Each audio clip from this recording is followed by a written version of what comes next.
جامع ترمذی کی روایت ہے، نبی اکرم صلی اللہ علیہ وسلم فرماتے ہیں جو شخص اپنی دعا میں یہ کلمے شامل کر لیتا ہے اس کی دعا قبول ہو جاتی ہے. اپنی دعا میں ان سینٹنس کو ایڈ کر لیتا ہے اس کی دعا قبول ہو جاتی ہے. وہ کون سا جملہ ہے؟ وہ جملہ ہے جو اللہ کے نبی یونس علیہ الصلوۃ والسلام نے مچھلی کے پیٹ میں ادا کیا تھا. جو شخص اپنی دعا میں جملے کو ایڈ کر لیتا ہے، اللہ کے رسول صلی اللہ علیہ وسلم فرماتے ہیں کہ اللہ تعالیٰ اس کی دعا قبول کر لیتا ہے، اور وہ جملہ ہے لا الہ الا انت سبحانک انی کنت من الظالمین. یہ دعا جو پڑھتا ہے، مطلب یہ جملہ اپنی دعا میں جو شخص ایڈ کر لیتا ہے، تو اللہ کے رسول فرما رہے ہیں کیونکہ یہ ایسی دعا ہے کہ جب بھی کوئی مسلمان شخص اسے پڑھ کر دعا کرے گا تو اللہ تعالیٰ اس کی دعاؤں کو قبول فرمائے گا. مطلب یہ جملہ اگر دعا میں شامل کرتا ہے پھر اپنی حاجت رکھتا ہے تو اللہ تعالیٰ اس کی حاجت کو پورا کر دیتا ہے. خبر میں استقامت، خبر میں مضبوطی دینے والے کلمے تھے. سبحان اللہ. مرنے کے بعد جو مر جائے اس پہ پڑھ کے جنت میں جانے والا ہے، جو اس کے مطابق رہے اپنی جان و مال کی حفاظت کر لی. اب خبر میں بھی مضبوطی، خبر میں اکیلے ہوں گے ہم، کیا ہوں گا، ہے نا، اکیلے انسان. آئیے جو ہے مسند بزار کی یہ روایت ہے، ماں عائشہ رضی اللہ عنہا فرماتی ہے، آپ سے آپ نے سوال کیا اللہ کے رسول، میں ایک کمزور عورت ہوں. عورتیں ویسے بھی کمزوری ہوتی ہے نا مردوں کے مقابلے میں. تو وہ فرماتی اور کہتی ہے میں ایک عورت ہوں اور میں ضعیف ہوں اللہ کے رسول، میں کمزور ہوں، بہت ڈرتی ہوں، جلدی ڈر لگ جاتا ہے، جلدی پریشان ہو جاتی ہوں. عموماً ہوتا ہے عورتوں میں یہ صفت ہے، جلدی ڈر جاتی ہے، جلدی پریشان ہو جاتی ہے. تو ماں عائشہ رضی اللہ عنہا نے بھی وہی سوال کیا اللہ کے رسول، میں ایک عورت ہوں، بہت جلدی پریشان ہو جاتی ہوں، اور جب جو ہے مرنے کے بعد قبر کے اندر جو ہے جب میں جاؤں گی اور منکر نکیر آئیں گے تو میرا کیا حال ہوگا جبکہ میں اکیلے ہوں گی منو مٹی نیچے.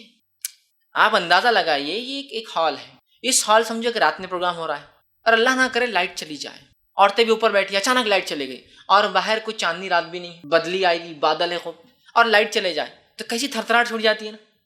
معلوم ادھر بھی عورتیں بیٹھی، ادھر بھی عورتیں بیٹھی، ادھر بھی مرد بیٹھے، ادھر بھی مرد بیٹھے، لیکن ادھر کا بیٹھنے والا آدمی ادھر والے کو چپک جاتا. لائٹ جاتے ہی ایک عورت دوسرے عورت کا ہاتھ پکڑ لیتی، وہ خود جھنڈلا کہہ رہے چھوڑو ہم خود پریشان لائٹ جانے سے ہے نا، ڈر. حالانکہ ہم 100 لوگ بیٹھے ہیں، ہم 50 لوگ بیٹھے ہیں اور لائٹ چلے جائے، اندھیرے ڈر. تمہیں عائشہ کری اللہ کے رسول خبر منو مٹی نیچے، ساتھ کوئی نہیں ہے، لوگوں نے مٹی ڈال دی تو ایک روشنی آنے کی بھی جگہ نہیں، ایک ٹمٹپانے والا چھوٹا دیا بھی نہیں ہے، اور میں ایک ضعیف کمزور عورت، اور جب منکر نکیر میرے سامنے آ جائیں گے اور آ کر پوچھیں گے من ربو کا، میں کیا جواب دوں گی.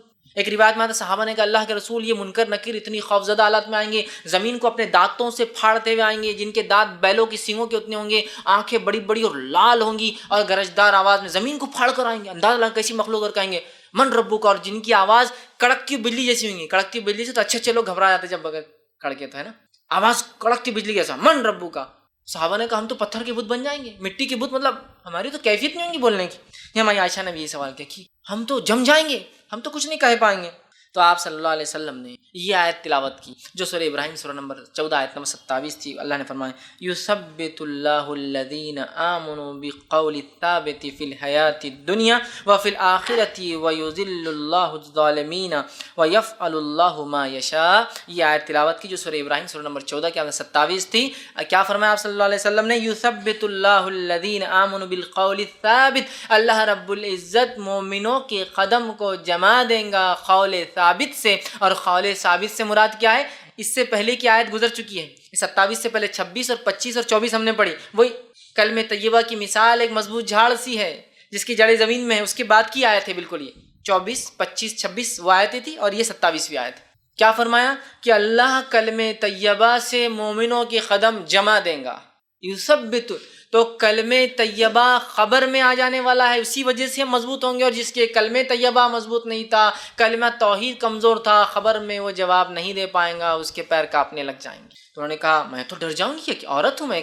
تو کہا یہ قول سے، کلمہ طیبہ سے اللہ جنبی قول ثابت فی الحیات الدنیا، اور اس کلمے سے تمہیں صرف آخرت میں نہیں دنیا کی زندگی میں اللہ تمہیں جما دیں گا، فی الآخرت، اور آخرت کی زندگی میں جما دیں گا. ویذل اللہ الظالمین، اور اللہ تعالیٰ ظالموں کو گمراہ کر دیتا ہے. ویفعل ما یشاء، اور اللہ جو چاہتا ہے وہ کرتا ہے. سبحان اللہ. کلمہ طیبہ ہی وہ کلمہ ہے جو قبر میں جمانے والا ہے. اس کے تقاضوں پر جس نے زندگی گزاری، جو یہ کلمہ چاہتا تھا وہ کیا، بس وہ تو کامیاب. قبر میں بھی یہ کلمہ فائدہ دینے والا ہے، اس بات کو یاد رکھیے. عثمان بن عفان رضی اللہ عنہ سے ایک روایت ہے، یہ جو سنن ابو داؤد کی روایت ہے. حضور صلی اللہ علیہ وسلم جو ہے میت کو دفنانے سے جب فارغ ہوتے ہیں تو وہاں ٹھہر جاتے اور کہتے اپنے بھائی کے استقامت کے لیے، اس کے قدم جمنے کے لیے، اس کے سوال جواب میں آسانی کے لیے، اور اس کے استغفار، اس کے لیے مغفرت کی دعا کرو. سوال و جواب میں آسانی کے لیے دعا کرو اور استغفار کرو. تو گویا حکم دیا گیا دعا کرنا چاہیے میت کے لیے کہ اللہ اس کے سوال جواب میں آسانی کرے دفنانے کے بعد اور اس کے جو ہے استغفار، اس کے گناہوں کو معاف کرے. یہ ہمیں کرنا چاہیے. یاد رکھیے، یہ بات بڑی اہم چیز ہے. یاد رکھیے کلمہ طیبہ کا وزن بڑا بھاری ہے، اس کی اتنی بڑی فضیلت. آئیے کیا فضیلت ہے کہ موسیٰ علیہ الصلوۃ والسلام جیسے نبی بھی پریشان ہو گئے اس کی فضیلت سنی. آئیے حدیث کے الفاظ اس طرح سے صحیح ابن حبان کی روایت ہے. نبی اکرم صلی اللہ علیہ وسلم فرماتے اور کہتے ہیں موسیٰ علیہ السلام نے ایک مرتبہ دیکھا سارے ہی لوگ لا الہ الا اللہ کہتے ہیں، میں نبی ہوں، میں کچھ ایکسٹرا کرنا چاہتا ہوں، مجھے کچھ الگ ملنا چاہیے. تو ایک مرتبہ اللہ سے کوشچن کیا، سوال کیا اور کہا اے پروردگار، اے دنیا کائنات کو چلانے والے، آپ مجھے کوئی ایسے کلمہ سکھا دیجئے کہ جس کو پڑھ کر میں آپ کو یاد کرتا رہوں. ان کو کیا لگا وہ نبی ہے، کچھ ہٹ کر پڑھنا چاہیے، نبی نے کچھ ہٹ کر عبادت ہونی چاہیے. تو کہ اللہ کچھ ایسا کلمہ بتاؤ کہ جو کلمے کو میں پڑھوں تو اسپیشل آپ کی عبادت ہو، آپ کو یاد کروں اور اس کے ساتھ دعا مانگا کروں آپ سے، میں اس کلمے کے ساتھ ٹھیک مانگا کروں. اللہ تعالیٰ نے فرمایا لا الہ الا اللہ. موسیٰ لا الہ الا اللہ پڑھو، اگر تم کو میرا ذکر کرنا ہے، سب سے افضل ذکر کرنا اور اس کلمے کے ذریعے دعا مانگنا ہے. تو کون سا کلمہ ہے مانگنے کے لیے؟ لا الہ الا اللہ. اے اللہ تو ہی سب کچھ دینے والا، یہ کلمہ ہے، وسیلہ ہی ہے. تو کہا دعا مانگنا ہے تو اس کلمے کے ذریعے مانگو. اب موسیٰ علیہ السلام نے فرمایا، حضرت موسیٰ علیہ السلام نے کہا، فرمایا یہ تو تیرے سارے ہی بندے کہتے ہیں نا، میں تو اسپیشل چاہ رہا ہوں نا کچھ. سبھی کہہ رہے ہیں، یہ بھی کہہ رہا ہے، وہ بھی کہہ رہا ہے، سبھی کہہ رہے ہیں، میری پوری قوم کہہ رہی ہے، آنے والے لوگ کہیں گے، پچھلے لوگوں نے کہا. میں تو اسپیشل چاہ رہا ہوں کچھ آپ سے، میں تو آپ سے کلام کرتا ہوں نا، کلیم ہوں، تو اسپیشل کچھ دیجیے مجھے. تو اللہ رب العزت نے فرمایا موسیٰ علیہ السلام سے عرض کیا یہ تو تیرے سارے بندے کہتے ہیں. اللہ تعالیٰ نے فرمایا یہی کلمہ پڑھا کر ہے موسیٰ، یہی کافی ہے. موسیٰ علیہ السلام نے کہا کوئی مخصوص چیز بتائیے. لیکن موسیٰ علیہ السلام کی فطرت تھی، ضد کرتے تھے اللہ سے. تو کہا نہیں کچھ اسپیشل مجھے چاہیے، اور یہ تو آپ سب بندے پڑھتے ہیں، سارے لوگ پڑھتے ہیں، مجھے اسپیشل چاہیے. تو اللہ تعالیٰ نے موسیٰ علیہ السلام نے کہا نہیں مجھے کچھ مخصوص چیز بتائیے. اللہ رب العزت نے فرمایا اے موسیٰ تم اس کلمے کو معمولی سمجھتے ہو؟ معمولی سمجھتے ہو؟ اگر اس کلمے کا وزن ترازو میں کیا جائے اور ایک پلڑے میں ساری زمین اور ساری آسمان، مطلب 7 زمین اور 7 آسمان، مطلب 14 چیزیں رکھ دی جائے، اور دوسرے پلڑے میں صرف لا الہ الا اللہ جس کو تم معمولی سمجھ رہے ہو، مجھ سے کچھ ایکسٹرا مانگ رہے ہو، اگر اس کو رکھ دیا جائے تو لا الہ الا اللہ کا پلڑا بھاری ہو جائے گا اور 7 زمین اور آسمان ہلکے ثابت ہوں گے. اور 7 زمین اور آسمان کا وزن کیا ہو سکتا ہے ہم اندازہ نہیں لگا سکتے. ان امیجنیبل اماؤنٹ آف ویٹ ہے وہ، اس وزن کا اندازہ نہیں. ہماری دنیا کا وزن کتنا ہوگا، ہماری صرف ملکی وے گیلیکسی میں ہمارے سورج اور ہماری جو آس پاس جو کائنات میں پلانٹ جس کو کہتے ہیں ان کا وزن کتنا ہوگا، اور ہماری ملکی وے گیلیکسی جس کے اندر دودھیا گیلیکسی میں 100 ٹریلین سٹار ہے، بہت بڑی گنتی ہوتی ہے، 100 بلین کا 1 ٹریلین ہوتا ہے، 100 ٹریلین سٹار ہے، اور ایک ایک تارا سورج سے بھی کہیں کہیں گنا 10 20 30 40 بلکہ سورج کے مقابلے میں 1300 بلین ٹائمز اس کا ویٹ زیادہ ہے. مطلب وہ حساب بہت بڑا ہے، یہ ہم کر نہیں سکتے آسانی سے، ہمارے کیلکولیٹر بھی نہیں کرتے، 12 ڈیجٹ سے آگے چل جاتا ہے. یہ ایک ایک اتنا وزنی ہے. یہ صرف ہماری ہے، اور ہماری کائنات جو پہلے آسمان سے پہلے تمام چیزیں، اس کے اندر 300 کھرب ایسی کائناتیں چل رہی ہے جو ہم دیکھ سکتے ہیں، اس کے علاوہ کتنی ہوں گی وہ اللہ ہی بہتر جانتا ہے. یہ سب پہلے آسمان سے پہلے کی بات ہو رہی ہے، ابھی پہلا آسمان باقی ہے، دوسرا تیسرا، تو 7 آسمان اور 7 زمین گویا 14 چیزیں ایک پلڑے میں ہیں ڈال دی جائے، اور صرف ایک پلڑے میں لا الہ الا اللہ ڈال دیا جائے تو موسیٰ یہ پلڑا بھاری پڑ جانے والا. یہ اس کی فضیلت لا الہ الا اللہ کی. تو کیا یہ فضیلت صرف پڑھنے سے ہے؟ نہیں میرے بھائیوں، پڑھ کر اس کے تقاضوں کو پورا کر کے ساری زندگی توحید پر گزار کے اسی پر مرنے پہ ملتی ہے فضیلت. یہ کلمہ بہت بھاری کلمہ جو ہمیں مل چکا ہے، یاد رکھیے، اس کا فائدہ اٹھانے کی ضرورت ہے. آئیے آگے ایک اور واقعہ سنیں، بڑا پیارا واقعہ ہے اور مسند احمد کی روایت ہے. آپ صلی اللہ علیہ وسلم فرماتے ہیں میری امت کا ایک شخص جو شخص ہوگا اس شخص کو سب کے سامنے لایا جائے گا. ایک شخص اس امت سے، امت محمدی سے لایا جائے گا، سب کے سامنے لایا جائے گا. اس کے اعمال کے 99 دفتر ہوں گے، 99 رجسٹرز فل ہو چکے ہوں گے، اور 99 کے 99 رجسٹرز گناہوں سے فل ہوں گے. اس کی اتنا گنہگار میری امت کا ایک شخص لایا جائے گا جس کے 99 دفتر ہوں گے، حساب کتاب کے رجسٹرز ہوں گے. ہر دفتر کو جب اس کے سامنے کھولا جائے گا تو ایک دفتر زمین سے لے کر آسمان تک کھل جائے گا، جہاں تک نظر جائیں گے اس کا دفتر کھلا ہے کھلا ہے کھلا ہے کھلا ہے کھلا ہے. اتنا بڑا دفتر، مطلب ایک اس کا رجسٹر جس میں اس کے نام اعمال فرشتوں نے لکھے ہیں، ایک دفتر جب کھولا جائے گا تو زمین اور آسمان کے اتنا جہاں تک نظریں جائیں گی وہ دفتر کھلا ہوگا، اور اس میں اس کے گناہ لکھے ہوئے ہوں گے. تو 99 رجسٹر بھرے ہوں گے اس کے صرف گناہ سے. 99 دفتر، حدیث میں الفاظ ہے. اللہ سبحانہ تعالیٰ اس سے فرمائیں گا اور اس سے کہیں گا کیا تو ان دفتروں میں سے کسی دفتر اور کسی فرشتے کی لکھی ہوئی چیز کا انکار کرتا ہے، ڈینائل کرتا ہے کہ میں نے گناہ نہیں کیا؟ کہیں گے اللہ نہیں، میں ایک چیز کا بھی تجھ سے انکار نہیں کر سکتا ہوں کہ یہ گناہ میں نے نہیں کیا، مطلب میں نے سب کیا یہ گناہ. 99 رجسٹرز گناہوں سے فل ہے، ایک دفتر زمین سے آسمان کے بیچ میں کھلا ہے، سارے گناہوں سے بھرے۔ اللہ پوچھیں گا بندے تجھ پر کوئی ظلم تو نہیں ہو رہا ہے نا، میرے فرشتوں نے کوئی بات غلط تو نہیں لکھی ان دفتروں میں سے، چیک کر۔ وہ کہیں گا اللہ ایک بات بھی تیری فرشتوں نے غلط نہیں لکھی، سب کیا میں نے، واقعی میں اتنا گناہ گار تھا۔ انکار اقرار کر لیں گا، وہ کہیں گا دفتر کا انکار کرتا ہے، وہ لکھنے والے نگران فرشتوں سے تجھ پر کوئی ظلم کیا ہے؟ تو وہ شخص کہیں گا اور اللہ تعالیٰ سے فرمائیں گا اے اللہ تیرے فرشتوں سے کوئی خطا اور غلطی نہیں ہوئی میرے پروردگار۔ پھر اللہ تعالیٰ فرمائیں گا کیا تجھے کوئی عذر ہے، کیا تو کوئی پیش کر سکتا ہے ایک عذر کہ نہیں ایسا نہیں اللہ، ایسا تھا تو ایسا کیا؟ وہ کہیں گے اللہ مجھے کوئی عذر نہیں، میں نے گناہ کیے ہے، میں کیا بولوں اب تجھے عذر؟ نہ میرے پاس کوئی عذر ہے، نہ تیرے فرشتوں نے کوئی مسٹیک کی رائٹنگ میں، سب صحیح ہے جو انہوں نے لکھا ہے، میں تھا اتنا گناہ گار، 99 دفتر میرے گناہوں سے جو بھرے واقعی میں نے کیے۔ اللہ تعالیٰ فرمائیں گا ہاں میرے پاس تیری ایک نیکی لیکن باقی ہے، چونکہ آج کا دن تجھ پر کوئی ظلم نہیں کیا جائے گا، آج کا دن تجھ پر کوئی ظلم نہیں کیا جائے گا، تیری ایک نیکی ہے جو میرے پاس پڑی ہے وہ بھی دیتا ہوں تجھے، 99 دفتر تو دیکھ ہی رہا ہے، ایک نیکی اسی دیے جائیں گے جس کے لیے حدیث میں الفاظ آتا ہے بطاقہ۔ بطاقہ ویسے جو لوگ گلف جاتے ہیں ایک آئی ڈی کو بولتے ہیں، بطاقہ کہتے ہیں چھوٹے سے کور، اس پہ کچھ لکھ کے دیا جاتا ہے، جا کے بتا دو میرا نام، بطاقہ، اس کو حدیث بطاقہ بھی بولتے ہیں۔ تو اس کو ایک چھوٹا سا آئی کارڈ اللہ ایسا چھوٹا سا دیں گا، چٹھی دیں گا، کہیں گا ایک ہی نیکی ہے تیری ملتی ہے، چونکہ آج ظلم تو نہیں ہوگا، 99 دفتر کھلے ہیں گناہ کے، نیکی بھی تیری لیکن ہے ایک، تو وہ ایک چھوٹا سا کور جو بند ہوگا لفافہ، ایک چھوٹی چٹھی ہوں گی اس کو دی جائیں گی، بس تیرا ایک نیکی باقی تھی، یہ ایک نیکی تو لے لے، ٹھیک ہے، اور ہاں تیری ایک نیکی جو میرے پاس ہے تو اس نیکی کو لے لے، اور قیامت کے دن تجھ پر کوئی ظلم نہیں کیا جائے گا، جو تیرے گناہ ہیں اس کی سزا دی جائیں گی، جو تیری نیکیاں وہ بھی تجھے دی جائیں گی نا، ایسا نہیں کہ اتنے گناہ ہیں تو تیری ایک نیکی نہیں، لے تیری نیکی دی جائیں گی، اور اس کے بعد وہ نیکی کو لیں گا، پھر ایک پرچہ نکالا جائے گا جس میں جو ہے وہ جو پرچہ ہوگا، جب وہ پرچے کو وہ انسان کھولیں گا اس پرچے میں لکھا ہوگا اشہد ان لا الہ الا اللہ و اشہد ان محمد عبدہ و رسولہ، یہ لکھا ہوا ہوگا۔ اس نے زندگی میں ایک بار گواہی دی تھی کہ میں گواہی دیتا ہوں کہ اللہ کے سوا کوئی معبود برحق نہیں، اور میں گواہی دیتا ہوں کہ محمد صلی اللہ علیہ وسلم اس کے بندے اور رسول ہے، بندے اور رسول، اور بندہ انسان ہوتا ہے، یاد رکھیں عبد کہتے ہیں انسان کو، بندے اور رسول ہے، ایک انسان ہے اور اس کے رسول ہے، یہ اس میں لکھا ہوگا۔ پھر اللہ عز و جل جو ہے فرمائیں گا جس جگہ تیری نیکی تولی جاتی ہے اس جگہ تو حاضر ہونا، وہاں میں تجھ سے بات کروں گا۔ پھر وہ بندہ اس ایک بطاخے کو لے کے 99 رجسٹر تو اٹھانے لائق اس کی طاقت نہیں تھی، ایک چھوٹا سا کارڈ لیں گا بطاخہ جس پہ یہ لکھا ہوگا، وہ جائیں گے اللہ رب العزت کے سامنے، جب اللہ اس کو بلائیں گے کہ مقام پہ، مطلب پہلے بات چیت ہوگی، حساب شاید کسی اور جگہ اور ہوگا جہاں نام عمل تولے جائیں گے، فرسٹ بات چیت ہوگی پھر نام عمل تولے جائیں گے، تو اللہ کہیں گا وہاں ملنا مجھ سے، وہاں میں تیرے اس بطاخے جو چھوٹی نیکی کو دیکھا جائے گا کیا اس سے ہوتا ہے، اور وہ انسان پریشان ہوگا کہ ایک نیکی 99 دفتر میرے فل تھے گناہوں سے، اور اللہ تعالیٰ جو ہے کہیں گا کہ وہاں آ کر مجھ سے ملنا، حاضر ہونا۔ وہ شخص کہیں گا اے اللہ یہ پرچہ 99 دفتروں کے مقابلے میں کیا ثابت ہوں گا، کیوں مجھے بلا کے وہاں رسوا کر رہے ہیں، ڈال دیجیے جہنم میں اٹھا کے، وہاں ہوں اتنا سا ایک بطاخہ ایک چھوٹا سا لے کر کوپن لے کر آ رہا ہوں، اور وہاں کیا ثابت ہوگا 99 رجسٹروں کے مقابلے میں ایک نیکی کیا میری ثابت ہوں گی، کیوں آپ ذلیل کرنے وہاں بلا رہے ہیں، یہیں مجھے جہنم میں ڈال دیجیے۔ تو اللہ کہیں گا نہیں آج کے دن ظلم نہیں ہوتا ہے، جب تولے جائیں گے بولے تو تولے جائیں گے، ظلم نہیں ہونے والا، تو تم وہاں آ جانا، اور وہ جو ہے آج تیرے ثواب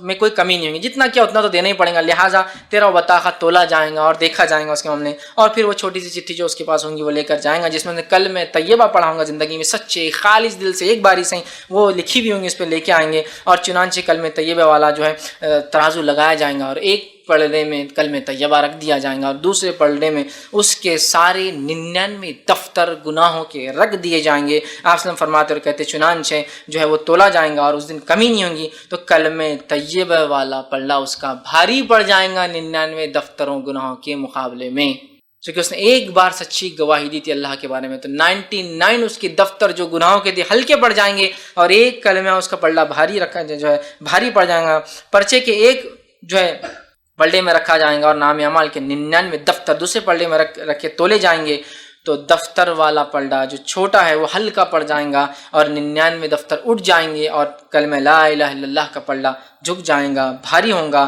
اللہ تعالیٰ کے نام کے مقابلے میں کوئی چیز بھاری نہیں ہو سکتی، اللہ فرمائیں گا تو نے اللہ کا نام لیا تھا، سچا نام لیا تھا، ایک باری صحیح، آج کوئی چیز اس کے مقابلے میں بھاری نہیں پڑنے والی تجھ پر، لہٰذا اس کی مغفرت کر دی جائیں گی۔ لا الہ الا اللہ کی فضیلت دیکھ رہے ہیں، یقیناً اس حدیث کو کبھی بھی اس معنی میں مت لیجیے، اس معنی میں ہرگز مت لیجیے کہ یہ حدیث دعوت دے رہی ہے گناہ کرنے پر۔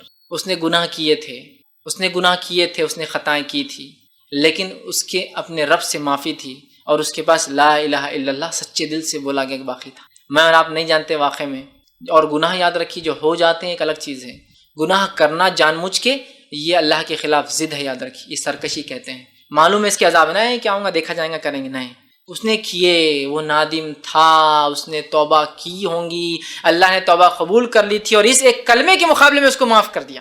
سمجھیے اس بات کو، اور نہ بولیں گے یہ تو دعوت ہے گناہوں کی، نہ یہ دعوت نہیں ہے، گناہ دعوت نہیں ہے حدیث گناہ، یہ حدیث بتا رہی ہے اس نے سب کچھ جاننے کے بعد بھی گناہ کیے لیکن اپنے رب سچی معافی مانگی، اور نیکی کچھ تھی تو وہ اس کا عقیدہ تھا جو بالکل صحیح تھا، جو چھوٹا سا ایک چٹھی میں تھا، لیکن وہ چھوٹی چٹھی بھاری ہے کہ تو اس پہ اللہ کا نام تھا اور باقی گناہ ہلکے پڑ جائیں گے چونکہ اس نے توبہ بھی کی ہوں گی۔ اس بات کو سمجھیے، ورنہ اس معنی کو جو ہے بھدے انداز میں حدیثوں کو مت لیا کیجیے کہ گناہ معاف ہو جائیں گے، نہیں، اور گناہوں کو جان بوجھ کے کرنا سرکشی، یاد رکھیے، تو اللہ تب تو نہیں معاف، سرکشی معلوم ہونے کے بعد بھی کر رہا ہے، مطلب رول بنائے بانے کے بعد توڑنے کو آپ بول رہے ہیں فائن بھر دوں گا، نہیں، یہ نہیں ہوتا اسلام میں، بہرحال تو اس کو معاف کر دیا جائے گا۔ تو قلب طیبہ میں چونکہ اللہ کی وحدانیت ہے، اس کی توحید ہے، اس کا ایک ہونا ہے، اس کا نام ہے اللہ جو سب سے اس کو پیارا نام ہے، اور اسی نام سے اس نے اپنے آپ کو پکارا کئی بار، تو بہرحال وہ ہے، اس وجہ سے پلڑا بھاری ہو جائیں گا۔ تو کلمہ توحید صرف کلام نہیں، ایک جملہ نہیں ہے، کلمہ توحید ایک زندگی جینے کا طریقہ ہے، یاد رکھیے، جس نے اس پہ زندگی گزاری سچے دل سے اس کو پڑھ کر وہ کامیاب رہا، اور جس نے زندگی گزاری اس کو چھوڑ کر،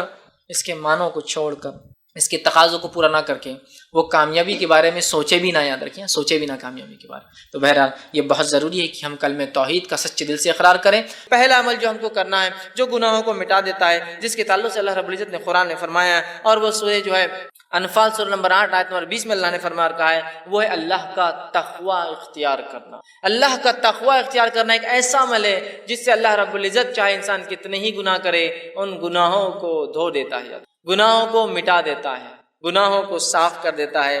اللہ رب العزت فرماتا ہے سورہ انفال سورہ نمبر 8 آیت نمبر 20 کے اندر کہتا ہے، یا ایھا الذین آمنوا ان تتقوا اللہ یجعل لکم فرقانا ویکفر عنکم سیئاتکم ویغفر لکم واللہ ذو الفضل العظیم۔ دیکھیے اللہ رب العزت نے کیا فرمایا اور کہا، یا ایھا الذین آمنوا، اے وہ لوگوں جو ایمان لائے ہو، تم اگر اللہ کا تقوی ڈر اختیار کرو گے، اللہ کا پاس و لحاظ اختیار کرو گے، تو ہم تمہیں ایک فرق کرنے والی چیز عطا کریں گے، فرقان عطا کریں گے، فرق کرنے والی چیز عطا کریں گے۔ وَيُكَفِّرْ عَنْكُمْ سَيِّئَاتِكُمْ، اور تم سے تمہارے گناہوں کو معاف کر دیں گے، وَيَغْفِرْ لَكُمْ، اور تمہاری مغفرت کر دیں گے، وَاللَّهُ ذُو الْفَضْلِ الْعَظِيمِ، اور اللہ بہت بڑے فضل کا مالک ہے۔ تو دیکھیے جو تقوی اختیار کرتا ہے، اللہ کا تقوی کا معنی ہوتا ہے پاس و لحاظ رکھنا، عام معنی ڈر ترجمہ ہوتا ہے، لیکن پاس و لحاظ رکھنا بھی ایک معنی ہے کہ جس رب نے مجھے پیدا کیا اس کا پاس و لحاظ رکھوں، اس کا خیال، جیسے کہ آپ سواری میں سوار ہیں، بس میں سوار ہیں، ایک بوڑھا آدمی آتا ہے تو آپ اس کو اپنی جگہ دیتے، کیوں؟ اس کی عمر کا پاس و لحاظ رکھتے ہیں آپ۔ تو اسی طرح اللہ کا تقوی مانے میرے رب نے مجھے پیدا کیا، اس کا میں پاس و لحاظ رکھوں، اور جو وہ کہتا ہے وہ کروں، جس سے روکتا ہے اس سے رکوں۔ تو کہا جو اللہ کا ڈر اختیار کرے گا، ایمان والو تم اگر اللہ کا ڈر اختیار کرو تو میں تمہیں ایک فرقان، فرق کرنے والی چیز عطا کروں گا، اور تمہارے گناہوں کو معاف کر دوں گا، اور جو ہے تمہاری مغفرت کر دوں گا، اور اللہ جو ہے بڑے فضل کا مالک ہے، اللہ رب العزت نے بیان کی۔ تو اس چیز کو ہمیں سمجھنے کی بے انتہا ضرورت ہے۔ اللہ کے تقوی کی بہت بہت بہت بڑی اہمیت یاد رکھی شریعت، جو کہ آج ہم بھول چکے، یاد رکھیے بھول چکے۔ تقوی کے اتنے فائدے ہیں، اتنے فائدے ہیں، ویسے آج کا مرمان چونکہ وہ اعمال ہے جو گناہوں کو مٹا دیتے ہیں، اس لیے میں دوسرے فائدے نہیں رکھ رہا ہوں، اتنے فائدے اسی کو انتہا نہیں تقوی اختیار کرنے کے، لیکن افسوس کی بات ہے اللہ کا تقوی آج بہت کم ہمیں نظر آتا ہے، اس لیے کہ جس کے پاس اللہ کا تقوی ہو وہ ہر گناہ سے پہلے سوچتا ہے کہ میرے رب کو مجھے جواب دینا ہے، اس کا پاس و لحاظ رکھوں اور میں ان گناہوں سے اپنی نفس کو بچاؤں۔ اور جس کے پاس تقوی نہیں ہوتا، ہم دیکھتے ہیں وہ جانوروں سی اور من مانی زندگی دنیا میں گزارتا ہے۔ دوسری جگہ سورہ طلاق سورہ نمبر 65 آیت نمبر 4 اور 5 میں اللہ فرماتا ہے، کہتا ہے وَمَن يَتَّقِ اللَّهَ يَجْعَل لَّهُ مِنْ أَمْرِهِ يُسْرًا، جو اللہ کا تقوی اختیار کرتے ہیں ہم اس کے کام میں آسانیاں کر دیتے ہیں۔ آگے فرمائے أَمْرِهِ يُسْرًا ذَلِكَ أَمْرُ اللَّهِ أَنزَلَهُ إِلَيْكُمْ وَمَن يَتَّقِ اللَّهَ يُكَفِّرْ عَنْهُ سَيِّئَاتِهِ وَيُعْظِمْ لَهُ أَجْرًا۔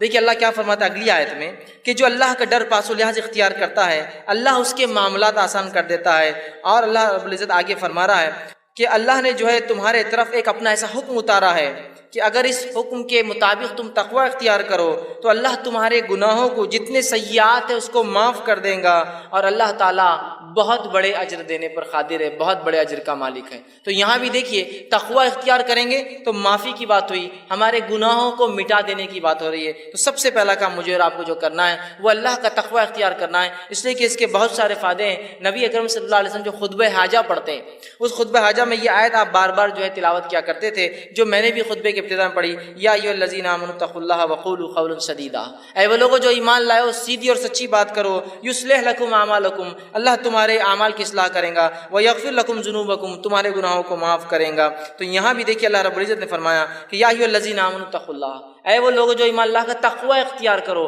اگر تقوی اختیار کرو گے تو تمہارے اعمال کی اصلاح کریں گا، ویغفر لکم ذنوبکم، تمہارے گناہوں کو بھی معاف کر دیں گا۔ تو یہ بے انتہا ہمارے لیے ضروری ہے کہ ہم اللہ کا تقوی اختیار کریں اگر ہم چاہتے ہیں کہ اللہ ہمارے گناہوں کو معاف کرے۔ دوسرا عمل ہمیں جو کرنا ہے جو قرآن سے ملتا ہے، جس کی اختیار کرنے سے انشاءاللہ ہمارے گناہ دھل جائیں گے، معاف ہو جائیں گے، مٹا دیے جائیں گے، اللہ انہیں بخش دیں گا، اپنی رحمت سے انہیں ختم کر دیں گا، وہ عمل ہے اطاعت رسول صلی اللہ علیہ وسلم۔ نبی اکرم صلی اللہ علیہ وسلم کی اطاعت سارے زندگی کے ہر شعبے میں، پیدائش سے لے کر موت تک، لمیٹڈ ایڈیشن نہیں۔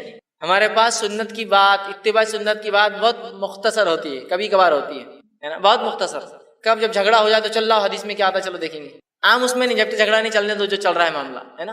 یہ بڑی اہم چیز ہے زندگی کے ہر شعبے میں کہ ہماری پیدائش کتاب و سنت کے مطابق، ہمارے جو ہے موت کتاب و سنت کے مطابق، ہمارے نکاح کتاب و سنت کے مطابق، ہمارے معاملات کتاب و سنت کے مطابق، ہمارا لین دین کتاب و سنت کے مطابق، ہمارے اخلاق کتاب و سنت کے مطابق، ہمارا اٹھنا، سب چیزیں نبی اکرم صلی اللہ علیہ وسلم کے مطابق ہو۔ یہ نہیں کہ بس زندگی کے مخصوص شعبہ میں تو اختیار کر لیے، باقی میں وہی معاملہ چل رہا ہے۔ اطاعت رسول صلی اللہ علیہ وسلم کا نتیجہ یہ ہے، سورہ آل عمران سورہ نمبر 3 آیت نمبر 31 میں اللہ نے فرمایا، جو خطبے میں نے آیت تلاوت کی، قل ان کنتم تحبون اللہ فاتبعونی یحببکم اللہ ویغفر لکم ذنوبکم واللہ غفور رحیم۔ اے نبی کہہ دیجئے، قل ان کنتم تحبون اللہ، اگر تم اس کا دعویٰ کرتے ہو کہ تم اللہ سے محبت کرتے ہو، فاتبعونی، تو تمہیں، اے نبی کہہ دیجئے لوگوں سے، اگر تم دعویٰ کرتے ہو اللہ کہ جو ہے محبت کا، تو میری اتباع کے سوا کوئی چارہ نہیں ہے۔ نبی کو کہا جا رہا ہے کہو وَيَغْفِرْ لَكُمْ ذُنُوبَكُمْ، اور جو نبی کی اتباع کریں گا اللہ اس کے گناہوں کو معاف کر دیں گا، واللہ غفور الرحیم،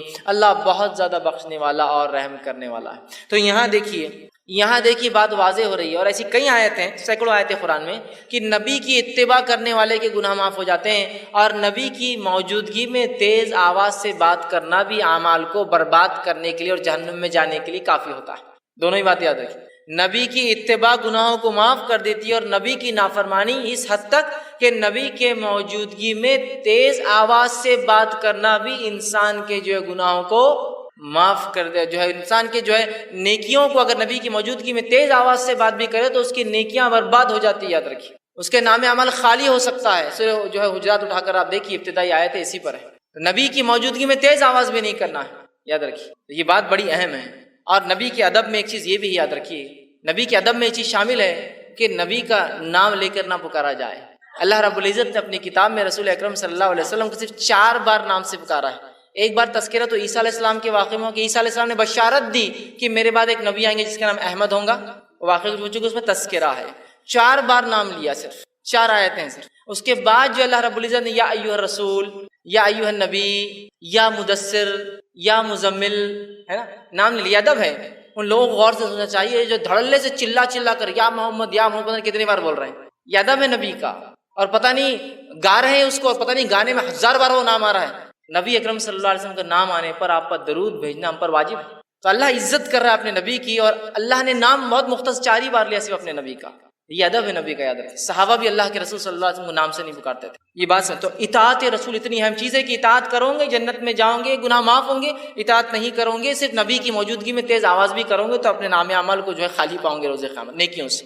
تو نبی کی اطاعت، فرما برداری، یہ بڑی اہم چیز ہے۔ صحیح بخاری کی روایت ہے، نبی اکرم صلی اللہ علیہ وسلم نے فرمایا، کہا کل امتی یدخلون الجنۃ الا من ابا، میرے سارے کے سارے امتی جنت میں جائیں گے سوائے ان کے جو انکار کر دے۔ سوال ہوا، پوچھا گیا، قیل من ابا یا رسول اللہ، اے اللہ کے رسول صلی اللہ علیہ وسلم کون انکار کریں گا جنت میں جانے سے؟ فرمایا، قال من اتانی دخل الجنہ، جس نے میری اطاعت کی وہ جنت میں جائیں گا، ومن عصانی فقط ابا، جس نے میری نافرمانی کی اس نے خود جنت سے انکار کر دیا دنیا کے اندر۔ بڑی اہم باتیں یاد رکھیے، تو ہم اطاعت رسول کو اپنے اوپر لازم جان لیں اور ہر زندگی کے شعبے میں یاد رکھیں۔ تیسرا وہ کام جس کے کرنے سے انشاءاللہ اللہ ہمارے گناہوں کو معاف کریں گا، ہم کو پاک کر دیں گا، صاف کر دیں گا، وہ ہے کبیرہ گناہوں سے اپنی نفس کو بچانا۔ قرآن میں اللہ رب العزت فرماتا ہے، سورہ نساء سورہ نمبر 4 آیت نمبر 31 میں، اور کہا ان تجتنبوا کبائر ما تنہون عنہ نکفر عنکم سیئاتکم وندخلکم مدخلا کریما، کہ اللہ فرماتا ہے ان تجتنبوا کبائر، کہ اگر تم کبیرہ گناہوں سے اگر بچتے رہو، جس سے تمہیں روکا گیا ہے، نکفر عنکم سیئاتکم، تو ان کبیرہ گناہوں سے بچنے کی بنیاد پہ ہم تمہارے گناہوں کو دوسرے معاف کر دیں گے۔ پتہ چلا کہ کبیرہ گناہوں سے بچنا ضروری ہے اگر صغیرہ گناہوں کو ہم معاف کروانا چاہتے ہیں تو، اس لیے کہ کبیرہ گناہ کے لیے تو توبہ لازم ہے، بچنا بھی ضروری ہے تاکہ صغیرہ گناہ معاف ہو۔ تو کہا اگر تم کبائر سے بچتے رہو تو ہم تمہارے صغائر چھوٹے گناہوں کو، دیگر گناہوں کو، دیگر معاملات کو انشاءاللہ معاف کر دیں گے۔ تو یہاں کہا کہ اگر تم بچتے رہو کبائر سے جس سے روکا گیا تو ہم معاف کر دیں گے، تم سے ہٹا دیں گے سیئاتکم، تمہارے گناہوں کو، فرمایا وندخلکم مدخلا کریما، اور عزت کی جگہ مطلب جنت میں تمہیں ہم داخل کر دیں گے۔ تو ہمیں اگر اللہ سے ہم چاہتے ہیں کہ ہمارا صغیرہ گناہ معاف ہو تو کبیرہ گناہوں سے ہمیں اپنے آپ کو بچانا ہے۔ صحیح مسلم کی روایت ہے، ابو ہریرہ رضی اللہ عنہ حدیث کے راوی فرماتے ہیں، غور سے سنیے، آپ نے فرمایا 5 نمازیں جمعہ سے لے کر جمعہ تک اور رمضان سے لے کر رمضان تک، مطلب ایک نماز سے دوسری نماز، ایک جمعہ سے دوسرا جمعہ، ایک رمضان سے دوسرے رمضان تک، آپ فرما رہے ہیں رمضان المبارک تک اپنے درمیانی گناہ جو وقفے میں ہوتے ہیں ان کو معاف کروا دیتے ہیں۔ ایک نماز سے دوسری نماز کی جو گناہ ہوتا ہے وہ معاف کروا دیتی ہے۔ ایک جمعہ سے دوسرا جمعہ آدمی جب تک پڑھتا ہے تو وہ جمعہ سے جمعہ تک ایک آنے والا جمعہ پچھلے گناہوں کو معاف کر دیتا ہے، اور ایک رمضان سے اگلے رمضان آنے تک جب انسان اس میں اچھے عمل کرتا ہے تو اللہ اس کے گناہوں کو سال بھر کے، مطلب ڈیلی، ویکلی اور ایئرلی گناہ کیسے معاف ہوتے بتایا جا رہا، نماز سے نماز، جمعہ سے جمعہ، رمضان سے رمضان۔ تو آپ نے فرمایا گناہ معاف ہو جاتے ہیں، مطلب یہ معاف کروا دیتے ہیں۔ معاف کرنے والے نہیں، گناہوں کو دور کرنے والے اعمال ہیں، بس شرط ہے کہ اب یہ تینوں کب ورک کریں گے، کنڈیشن اپلائیڈ۔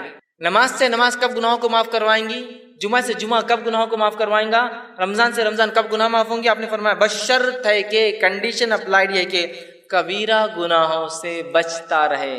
ہوں گے بچنا ضروری ہے، نہیں ہوں گے تو پھر انسان کہاں بچیں گے ہم، بچنا ضروری ہے۔ میں کبیرہ گناہوں سے اپنی نفس کو بچاتا رہتا ہوں تو لہٰذا میرے صغیرہ بھی معاف ہو جائے۔ تو ایک نماز سے دوسری نماز، ایک جمعہ سے دوسرا جمعہ، ایک رمضان سے دوسرا رمضان، تب معافی ہوں گی جب ہم کبیرہ گناہوں سے بچتے رہیں۔ ورنہ بہت سارے لوگ ہوتے ہیں، یہ ہم لوگ ان باتوں کو سن لے جو حدیث میں آ رہی ہے، ارے بہت اچھی باتیں، اور کبیرہ گناہ سے نہ بچے تو پھر یہ باتیں معافی نہیں دلوانے والی، اس لیے کہ کبیرہ گناہ جو ہے بغیر توبہ کے معاف نہیں ہوتے ہیں۔ اسی طرح چوتھا عمل جو قرآن میں آتا ہے کہ جو انسان اگر اختیار کرے تو اس کے گناہ پچھلے معاف ہو سکتے ہیں، جو خطا کاریاں، جو اس نے جو ہے برے کام، جو سیاہ اعمال وہ کر چکا ہے جس سے اس کی زندگی پہ دھبے لگے ہیں، اور وہ اگر آخرت میں چلا جائے اس کا رب معاف نہ کرے تو وہ جہنم میں جائیں گا، وہ ہے سچائی کو اختیار کرنا، صدق کو اختیار کرنا، سچ کو اختیار کرنا۔ اس لیے کہ اللہ رب العزت نے سچ اختیار کرنے کے فائدے جو بتائے اس میں سے ایک فائدہ یہ ہے کہ گناہ کو معاف کر دیتا ہے۔ اللہ رب العزت قرآن میں یوں فرماتا ہے، اور سورہ جو زمر کی آیت ہے، سورہ نمبر جو 39 اور آیت نمبر 34 اور 35 میں اللہ نے کہا فرمایا والذی جاء بالصدق وصدق به اولئک هم المتقون، کہ اللہ نے فرمایا کہا اور جو لوگ سچے دین لائے اور جو سچائی کو جانے اس پر عمل کرے یہی لوگ نیکوکار ہے، پارسا ہے، صاف ستھرے لوگ ہیں۔ لہم ما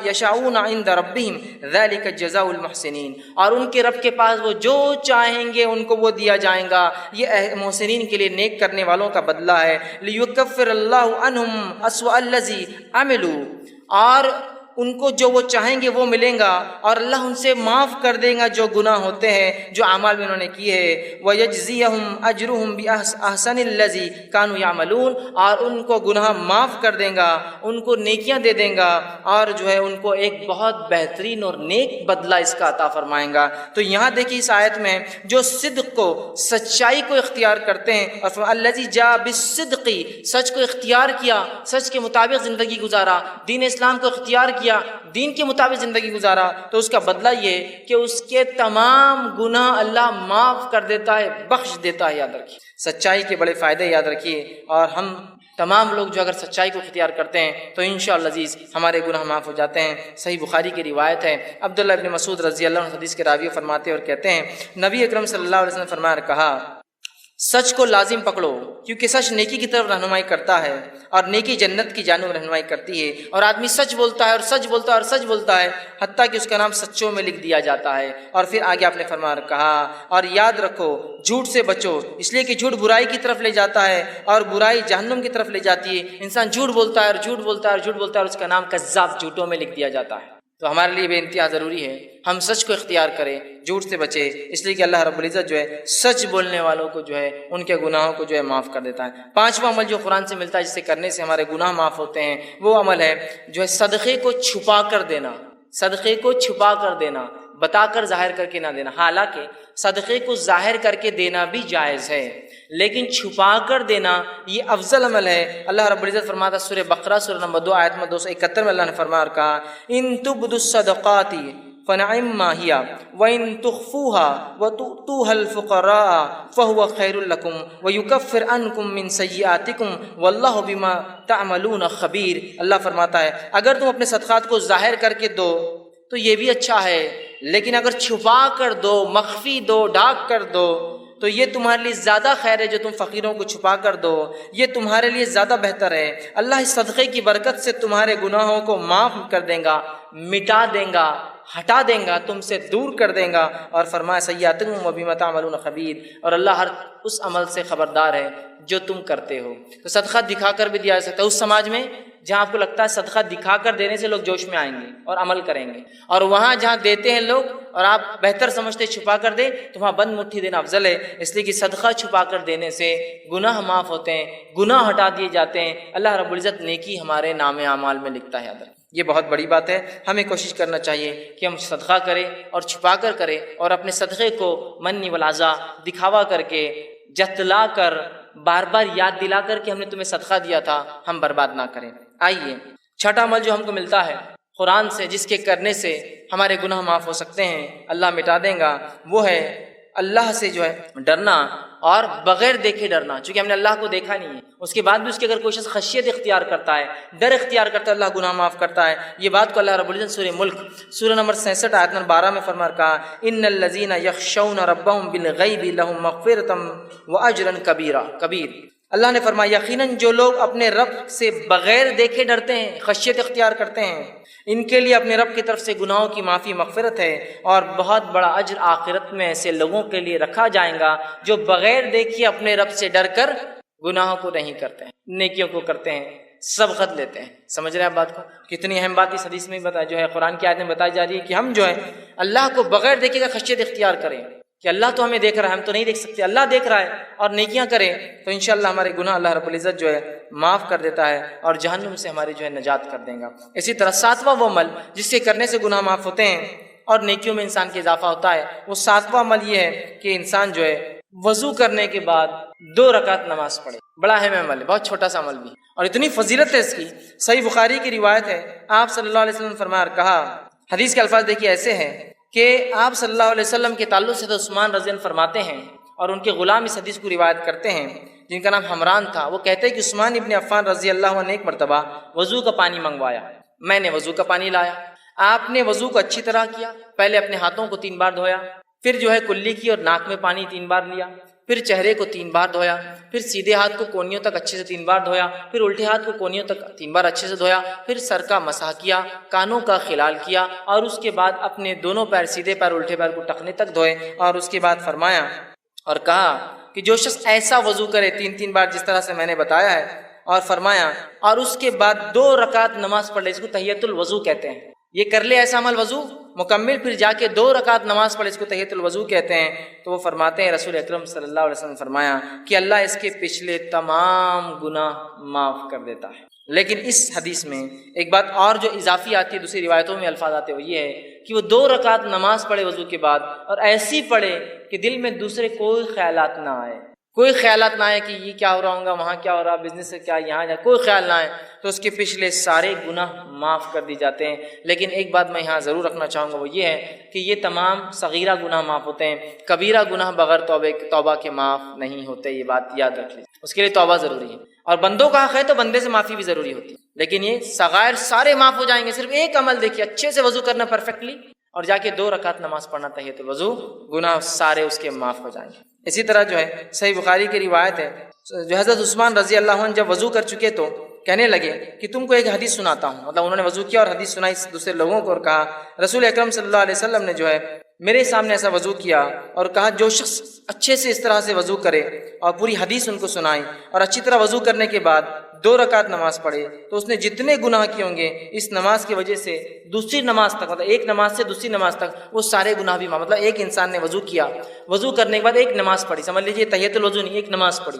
اگر یہ نماز کے بعد پھر دوسری بار وہ مسجد میں آتا ہے، پھر اچھے سے وضو کرتا ہے اور نماز پڑھتا ہے، تو یہ نماز سے وہ نماز تک بھی اس سے گناہ معاف ہو جاتے ہیں. اور اوپر والی روایت میں تھا کہ سارے گناہ معاف ہو جاتے ہیں. تو دیکھیے کتنی بڑی باتیں بتائی جا رہی ہے صرف وضو کر کے اچھے سے نماز پڑھنے پر. 8واں پوائنٹ جس کے کرنے سے 8ویں بات جس سے حدیث میں آتا ہے کہ گناہ معاف ہو سکتے ہیں وہ یہ ہے کہ نماز کے لیے اچھے سے وضو کرنا. جہاں وضو کے بعد نماز پڑھنا گناہ کو معاف کرتا ہے، وہیں اپنی ذات سے وضو کرنا بھی گناہوں کو معاف کرتا ہے. یاد رکھیے، جہاں اچھے سے وضو کر کے نماز پڑھنا ثواب دیتا ہے، وہیں صرف اچھے سے وضو کرنا بھی انسان کے گناہ معاف کر دیتا ہے. اس سے ایک بات جو پتہ چل رہی ہے اور بھی حدیث ابھی آگے آ رہی ہے جو پتہ چلیں گے وہ یہ ہے، یہ تمام باتیں اس شخص کے لیے جو مسجد آتا ہے اور نماز پڑھتا ہے. نمازی جو نہیں ہے اس کے لیے سارے دروازے بند ہو جاتے. دیکھیے خود دیکھیں وضو کون کرے گا؟ جو نماز پڑھتا ہے. تحیۃ الوضو کون پڑھے گا؟ جو نماز پڑھتا ہے. تحیۃ المسجد کون پڑھے گا؟ جو نماز پڑھتا ہے. نفل اور موقدہ اور فرض کون پڑھے گا؟ جو نماز پڑھتا ہے نا. تو یہ ثواب سارے نمازیوں کے لیے. اب جو آدمی نماز نہ پڑھتا ہو تو اندازہ لگائے اس کے گناہ کتنے بڑھ رہے ہیں اور صاف کرنے کا کوئی راستہ ہی نہیں اس کے پاس. تو مسجدوں سے اپنا رشتہ جوڑ لے. ہم یاد رکھیے تاکہ جانے انجانے میں جو گناہ ہو رہے سب معاف ہوتے جائیں گے ایک کے بعد ایک. کہ تو ایک وضو کرا اچھے سے 2 رکعت پڑھی سارے گناہ معاف. ایک وضو کے بعد نماز پڑھی، اگلے وضو کے بعد نماز پڑھی تو بیچ کے گناہ معاف.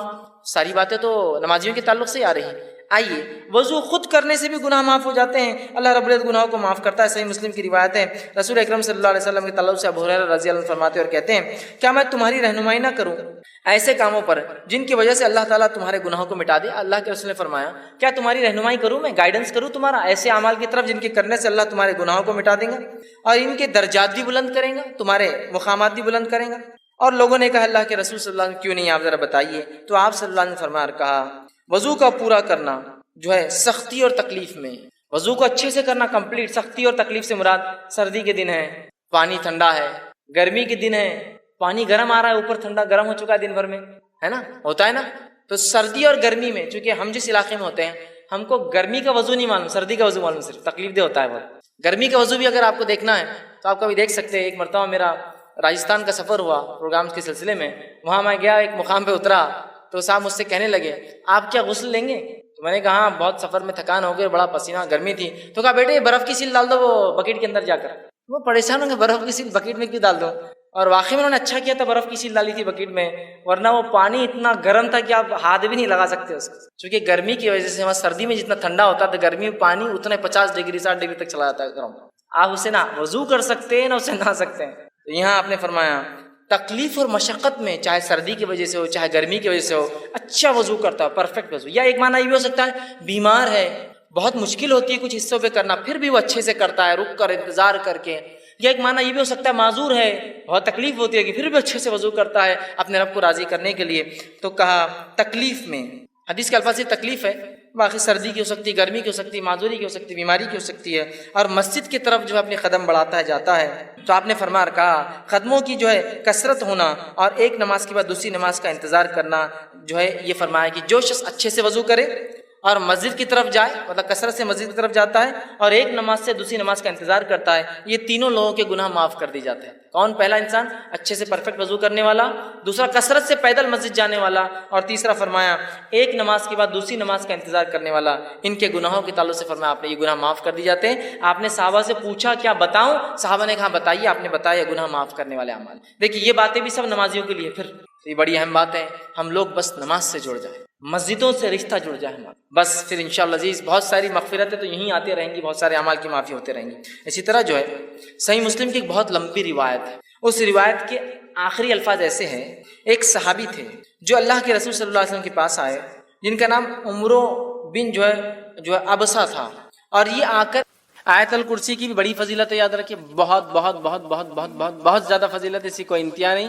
میں سمجھتا ہوں پورے فضائل میں رکھ بھی نہیں پاؤں گا، مختصری رکھوں گا. سب بسم اللہ کے مختصر رکھا، اس کے مختصری رکھوں گا.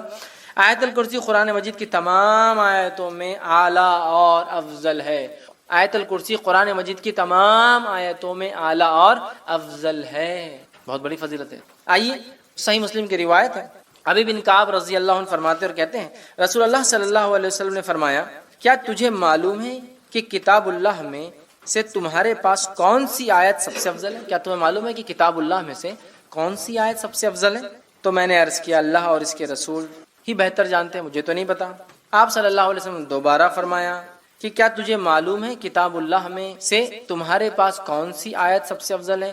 میں نے عرض کیا اللہ لا الہ الا هو الحی القیوم، یہ آیت الکرسی۔ آپ صلی اللہ علیہ وسلم نے میرے سینے پر جو ہے ہاتھ پھیرا، مطلب شاباشی دیتے نا، ارے ماشاءاللہ، سینے پر جو ہاتھ پھیرا اور فرمایا ابو المنذر، ٹھیک ہے، ان کی کنیت تھی یہ، تجھے علم مبارک ہو۔ تو اللہ لا الہ الا هو الحی القیوم، یہ جو آیت الکرسی ہے، یہ آیت یاد رکھیے سب سے افضل آیت ہے، بہت افضل، بہت فضیلت والی آیت ہے، اس کو ہم بکثرت پڑھنے کی کوشش کیا کریں۔ اسی طرح جو ہے ایک روایت میں آتا ہے، یہ ابو داؤد کی روایت ہے، رسول اللہ صلی اللہ علیہ وسلم صفا مسجد نبوی سے متصل مہاجرین کی رہائش گاہ، مطلب ایک جگہ تھی، وہاں تشریف لائے تو ایک آدمی نے آپ صلی اللہ علیہ وسلم پوچھا یا رسول اللہ صلی اللہ علیہ وسلم قرآن مجید میں سب سے زیادہ بڑی اور عظمت والی آیت کون سی ہے؟ آپ صلی اللہ علیہ وسلم فرمایا اللہ لا الہ الا هو الحی القیوم، آیت الکرسی آپ نے بیان کی، یہ سب سے فضیلت والی، عظمت والی بڑی آیت ہے، یاد رکھیں۔ اسی طرح سونے سے پہلے آیت الکرسی پڑھنے والے کے لیے اللہ تعالیٰ کی طرف سے ایک فرشتہ مقرر کیا جاتا ہے جو چوری، ڈاکہ اور دیگر نقصانات سے اس کی حفاظت کرتا ہے، نیز شیطان کی بری حرکتوں مثلاً وساوس، جادو، اسی طرح اس کی آصف زدگی اور اس کے خوف سے بھی انسان محفوظ رہتا ہے۔ اتنے سارے فائدے ہیں۔ یقیناً یہ روایت ابو ہریرہ رضی اللہ عنہ کی بڑی مشہور اور معروف روایت ہے، صحیح مسلم میں اور دیگر کتب میں آتی ہے۔ میں اب پوری تفصیلات نہیں رکھتا ہوں، بس مختصر آپ کو واقعہ، چونکہ حدیث بہت لمبی ہے۔ ہوا یہ کہ ابو ہریرہ رضی اللہ عنہ کو آپ نے جو زکوٰۃ کی کھجوریں تھی اس کے اوپر جو اپوائنٹ کیا، آپ وہاں تھے، رات میں ایک شخص آیا کھجوریں چرا رہا تھا، آپ نے پکڑا، کہا اللہ کے رسول صلی اللہ علیہ وسلم کے پاس پیش کروں گا۔ اس نے کہا کہ میرے بیوی بچے بڑے بھوکے پیاسے تھے، میں مجبور تھا اس لیے لے جا رہا ہوں، میں کل نہیں آؤں گا۔ کہا ٹھیک ہے کل نہیں آنا، چھوڑ دیا۔ صبح ہوئی، اللہ کے رسول صلی اللہ علیہ وسلم سے کہا اللہ کے رسول ایک شخص آیا تھا کھجور چرا رہا تھا، میں نے پکڑا، پھر کہا بیوی بچے میں نے چھوڑ دیا۔ اللہ کے رسول صلی اللہ علیہ وسلم فرمایا آج پھر آئیں گا وہ؟ یہ کہتے جب اللہ کے رسول صلی اللہ علیہ وسلم کہہ دیا آج آئیں گا تو میں تو اب تیار ہو گئی، آج تو نہیں چھوڑو۔ پھر آیا وہ کھجوریں چرا رہا تھا، آپ نے پکڑا، کہا آج تو اللہ کے رسول صلی اللہ علیہ وسلم بارگاہ میں حاضر کروں گا اور تم کو، کیونکہ تم کھجور چرائے تھے زکوٰۃ کے۔ کہا نہیں میرے بیوی بچے بھوکے تھے، یہ تھے وہ تھے، بڑا اس نے رونا رویا، ان کو رحم آیا، پھر چھوڑ۔ صبح ہوئی، اللہ کے رسول صلی اللہ علیہ وسلم فجر نے پوچھا کیا ہوا ابو ہریرہ تمہارے قیدی کا؟ کہاں جایا تھا؟ کہا کہاں ہے؟ تو کہا آج بھی چھوڑ دیا میں نے، لیکن اس نے کہا کل نہیں آئیں گا، تو کہا آج بھی آئیں گا وہ۔ یہ کہتے وہ اب میں نے سوچ لیا آج تو اس کو نہیں جانے دو۔ پھر وہ کہتے ہیں میں نے رات میں پورا مستعدی کے ساتھ میں کھڑا تھا، پھر وہ آیا، آتے ہی میں نے کھجور چرا دی، پکڑا، کہا آج تو تجھے لے کر ہی جاؤں گا، یہ تھرڈ ٹائم ہے، 2 ٹائم تو معاف کر دیا۔ کہا ٹھیک ہے تم مجھے چھوڑ دو، میں تمہیں ایک ایسی خیر کی بات بتاؤں گا جس دعا کو تم اگر رات پڑھ لو سونے سے پہلے تو ایک فرشتہ صبح تک تمہاری حفاظت کریں گا۔ اب چونکہ صحابہ خیر کے متلاشی اور خیر کے بہت زیادہ وہ تھے، حریص تھے، کہا اچھا خیر کا کوئی چیز دے رہا ہے رات میں پڑھنے سے فرشتہ؟ کہا ٹھیک ہے بولو چھوڑ دوں گا۔ تو کہا اگر تم آیت الکرسی پڑھ لو تو ایک فرشتہ تمہاری شیطان سے صبح تک حفاظت کریں گا۔ صبح ہوئی، نبی اکرم صلی اللہ علیہ وسلم کا ابو ہریرہ کیا ہوا کل قیدی کا؟ کہا پھر آیا تھا۔ کہاں ہے پھر؟ تو کہا چھوڑ دیا۔ تو کہا کیا کہا؟ تو کہا اس لیے چھوڑ دیا کہ اس نے مجھے ایک دعا سکھائی، اور اس نے کہا آپ صلی اللہ علیہ وسلم فرمایا کیا دعا سکھائی؟ تو اس نے کہا جو شخص رات سوتے وقت آیت الکرسی پڑھ کر سوئیں گا تو ایک فرشتہ صبح تک اس کی فجر تک حفاظت کریں گا۔ ابو ہریرہ یہ بات اس نے سچ کہی، حالانکہ وہ اکثر جھوٹ ہی بولتا ہے۔ کیا تم جانتے ہو وہ کون تھا جو تمہارے پاس 3 دن سے قید میں آ رہا تھا، پکڑا جا رہا تھا؟ تو کہا اللہ اور اس کے رسول ہی بہتر جانتے ہیں۔ تو کہا وہ شیطان تھا۔ کون تھا؟ وہ شیطان تھا، ٹھیک ہے، لیکن اس نے یہ بات سچ کہی، ٹھیک ہے، یہ بات سچ کہی، تو یہاں بھی پتہ چلا۔ اسی طرح ہر فرض نماز کے بعد آیت الکرسی پڑھنا جنت میں جانے کا باعث ہے۔ پتہ چلا جن شیطان سے محفوظ رہتا ہے ایک فرشتہ حفاظت کرتا ہے۔ اسی طرح ایک فضیلت اور آتی ہے، ہر نماز کی بات پڑھنے سے کیا ہوتا ہے؟ جنت میں جانے کا باعث ہوتا ہے۔ حدیث کے الفاظ سنیے آپ کس طرح سے، اور یہ امام نسائی نے جو اپنی کتاب جو عمل الیوم واللیل کے اندر دن اور رات کے اعمال کے اندر نقل کیا، اور وہ فرماتے ہیں ابو امامہ رضی اللہ عنہ فرماتے اور کہتے ہیں کہ اللہ کے رسول صلی اللہ علیہ وسلم فرمایا جس نے ہر فرض نماز کے بعد آیت الکرسی پڑھی اس کے اور جنت کے داخل ہونے کے درمیان موت کے علاوہ کوئی رکاوٹ نہیں، مر جائے تو سیدھا جنت میں جائے گا۔ لیکن یہ آیت الکرسی پڑھنا ہے، آیت الکرسی کو سر پہ ہاتھ رکھ کے پڑھنا لفظ نہیں۔ بہت سے لوگ آیت الکرسی پڑھتے ہیں لیکن ایسے ہاتھ رکھتے ہیں سر پر، پیشانی، پھر ہاتھ کو زمین پہ رکھتے ہیں، کبھی یہ ہاتھ کو یوں رکھتے ہیں، پتہ نہیں کیا اس کی وجہ ہے، اور پھر پڑھتے ہیں۔ یہ ثابت نہیں ہے، لیکن آیت الکرسی پڑھنا ثابت ہے، یاد رکھیں، ٹھیک ہے۔ یہ بڑی افضل، بڑی برکت، فضیلت، قدر اور منزلت والی آیت ہے، جس کو آیت الکرسی سورہ بقرہ سورہ نمبر 2 کی آیت نمبر 255 نمبر ہے اس کا۔ چلیے آگے بڑھتے ہیں۔ اسی طرح وہ آیت جس کی چیزیں تدابیر ہے حفاظت کے لیے. ٹھیک ہے. آئیے دوسرا پوائنٹ، دوسری چیز جو حفاظت کے لیے ہم دیکھیں گے کہ مصیبت آنے سے پہلے ہم کیا کریں یا نہ ہے اس کے لیے کیا کریں. وہ ہے حدیث اس طرح سے ہے جو کہ جامع ترمذی کی اور ابو داؤد میں روایت آتی ہے. اور عبداللہ بن جو ہے حبیب رضی اللہ عنہ اس حدیث کے راوی وہ فرماتے اور کہتے ہیں کہ میں نے اللہ کے رسول صلی اللہ علیہ وسلم سے عرض کیا کہ اللہ کے رسول صلی اللہ علیہ وسلم میں کیا پڑھوں اپنی حفاظت کے لیے، مطلب اپنی حفاظت کے لیے، مصیبتوں کو ٹالنے کے لیے، پریشانیوں سے بچنے کے لیے میں کیا پڑھوں میں. تو نبی اکرم صلی اللہ علیہ وسلم کو حل دے رہے ہیں کیا پڑھنا ہے تم کو اپنی حفاظت کے لیے، مصیبت اور پریشانی سے بچنے کے لیے. اور اتنی چھوٹی چھوٹی دعائیں ہیں نا سبحان اللہ. لیکن ہم یہ نہیں کرتے. اگر کوئی ڈاکٹر بولے آپ کو اللہ نہ کرے شوگر ہو گئی، بی پی ہو گیا، صبح ایک دوا لے لیجیے، شام ایک دوا لیجیے، چھوٹی سی ہے، کتنا پابندی سے بیٹھ کے، حالانکہ کڑوی ہے، مہنگی ہے، مشکل ہے، جان بناتا نہیں، دل بولتا کھانا، برابر ٹائم لے رہے اس لیے کہ پھر بی پی اور شوگر کنٹرول میں لانا ہے. لیکن اگر ہم وہی کہیں کہ مصیبت، آفتیں، بلائیں، پریشانیاں، مشکلوں کو دور کرنا ہے تو کنٹرول کے لیے اذکار ہے، نہ پیسہ جاتا ہے، نہ کوئی صرف منہ کھولنا ہے نا، لیکن وہ نہیں ہوتا. آئیے تو انہوں نے کہا اللہ کے رسول صبح اور شام کے معاملے میں کیا پڑھوں، مطلب حفاظت کے لیے کیا پڑھوں. تو نبی اکرم صلی اللہ علیہ وسلم کو فرماتے اور کہتے ہیں ہر صبح اور شام 3 مرتبہ تم یہ پڑھو. کیا پڑھو؟ قل هو اللہ احد 3 بار صبح اور شام. صبح اور شام سمجھتے نا، رات نہیں، مغرب شام کا وقت ہے، اور صبح مطلب فجر کے بعد. تو کبھی بھی صبح اور شام یہ پڑھو. تم کیا پڑھو؟ 3 مرتبہ قل هو اللہ احد پڑھو. پھر فرمایا 3 مرتبہ قل اعوذ برب الفلق پڑھو. پھر فرمایا 3 مرتبہ قل اعوذ برب الناس پڑھو. سورہ قل مطلب تینوں سورے ایک ساتھ آتے ہیں قرآن میں، 112 نمبر کا سورہ، 113 نمبر کا سورہ، 114 نمبر کا سورہ. ان 3 صورتوں کو آپ صلی اللہ علیہ وسلم فرما رہے کریں، ان 3 صورتوں کو تم پڑھیں تو آپ کو ہر وقت پریشانی والی چیز سے اللہ تعالیٰ بچانے کے لیے کافی ہے. وہ پوچھ رہے ہیں میں کیا کروں، مصیبت، پریشانی، آفت کوئی آ جائے تو آپ صلی اللہ علیہ وسلم سلوشن پیش کریں. سلوشن یہ ہے کہ صبح اور شام 3 مرتبہ سورہ اخلاص، سورہ فلق، سورہ ناس پڑھا کرو. یہ تمہارے لیے کافی ہو جائے گا، مصیبتوں کے لیے، پریشانیوں کے لیے، مشکلوں کے لیے کافی ہو جائے گا. اور اس کے تعلق سے یاد رکھیے ہم اتنی لاپرواہی برتتے ہیں، حالانکہ کتنے چھوٹے سورے ہیں، کتنے عام ہیں، تقریباً سب کو یاد ہوتے ہیں، لیکن یہ ہم سے نہیں ہوتا، یہ نہیں ہوتا. ہاں کوئی مصیبت آ گئی اور کوئی کہے ایک ٹانگ پہ کھڑے رہ کر 11 بار سورہ یاسین پر برابر کر رہے ہیں. آدھی رات کو چھت پہ جا کر ایک ٹانگ پہ کھڑے رہ کے سورہ یاسین 11 بار پڑھو، حالانکہ 8 پہ 10 بار میں نیچے گر کے پڑھتے، دوسرا بار بھی ٹوٹ جاتا جو اچھا تھا. وہ سب کریں گے، دوسرے دن آ رہے پیر ٹوٹ، کیا بات ہے؟ تو کسی کو بول نہیں سکتے کہ ایک پیر پہ کھڑے ہو تو گرے دوسرا بھی ٹوٹ. وہ نہیں بولو، وہ برابر کریں گے. آنے کے بعد 21 دن تک جو ہے سورہ یاسین کو آپ یہ پڑھو، حالانکہ ثابت نہیں ہے. پورے قرآن کو الٹا پڑھنا شروع کرو، وہ بھی ہم کریں گے. کتنا سلوشن، کتنا آسان ہے. 1 سورہ، 2 سورے اور 3 سورے. کتنی آیتیں ہو رہی ہیں، کتنی چھوٹی چھوٹی آیتیں. قل هو اللہ احد ہو گئی ایک آیت، اللہ الصمد لم یلد ولم یولد ولم یکن له 4 آیت. چلو ماشاءاللہ ہو گئی. 4 آیتوں کو 3 بار بول تو کتنے بار ہو رہا؟ 12 آیت. یہ اتنے کم جملے ہیں کہ اس سے کئی گنا، کئی درجے زیادہ جملے میں اور آپ بولتے ہیں دن بھر میں، بات کرنے کی شکل میں، بیوی سے، بچوں سے، پڑوسیوں سے، باس سے، کسٹمر سے. صبح شام 3 مرتبہ پڑھنا ہے اور 3 مرتبہ پڑھ کے فنش. آپ نے اپنے آپ کو محفوظ کر لیا. صحابی کیا فرما رہے کہ میں کیا کروں حفاظت کے لیے؟ آپ صلی اللہ علیہ وسلم کیا سلوشن دے رہے؟ تم یہ 3 چیزیں صبح اور شام پڑھ لو. مطلب 3 بار 3 سوروں کو صبح اور شام پڑھنا ہے. تو گویا 3 بار 3 سورے دن میں ہو تو 9 اور شام میں 9، اتنے سورے پڑھنا ہے. اور اس کے بعد یہ ہوگا، آپ صلی اللہ علیہ وسلم فرماتے ہیں کہ 3 مرتبہ پڑھو اور پڑھیں تو آپ کو ہر آفت و پریشانی والی چیز سے بچانے کے لیے یہ کافی ہے. اور نبی اکرم صلی اللہ علیہ وسلم کی حدیث بھی صورت کے تعلق سے، سورہ فلق اور سورہ ناس کے تعلق سے آپ نے فرمایا ان 2 صورتوں سے بہتر پناہ مانگنے والی کوئی صورت نہیں. ان 2 صورتوں آپ صلی اللہ علیہ وسلم بیمار ہوئے، خود پڑھتے تھے سورہ فلق، سورہ ناس. بخار آیا جو آپ کا آخر مرض تھا، خود نہ پڑھ سکے تو کیا کہا اپنی زوجہ محترمہ سے، عائشہ رضی اللہ عنہا سے، تم پڑھ کے دم کرو. نبی اکرم صلی اللہ علیہ وسلم پہلے کچھ دعائیں پڑھا کرتے تھے حسن اور حسین کو نظر نہ لگے، بولے نظر بد.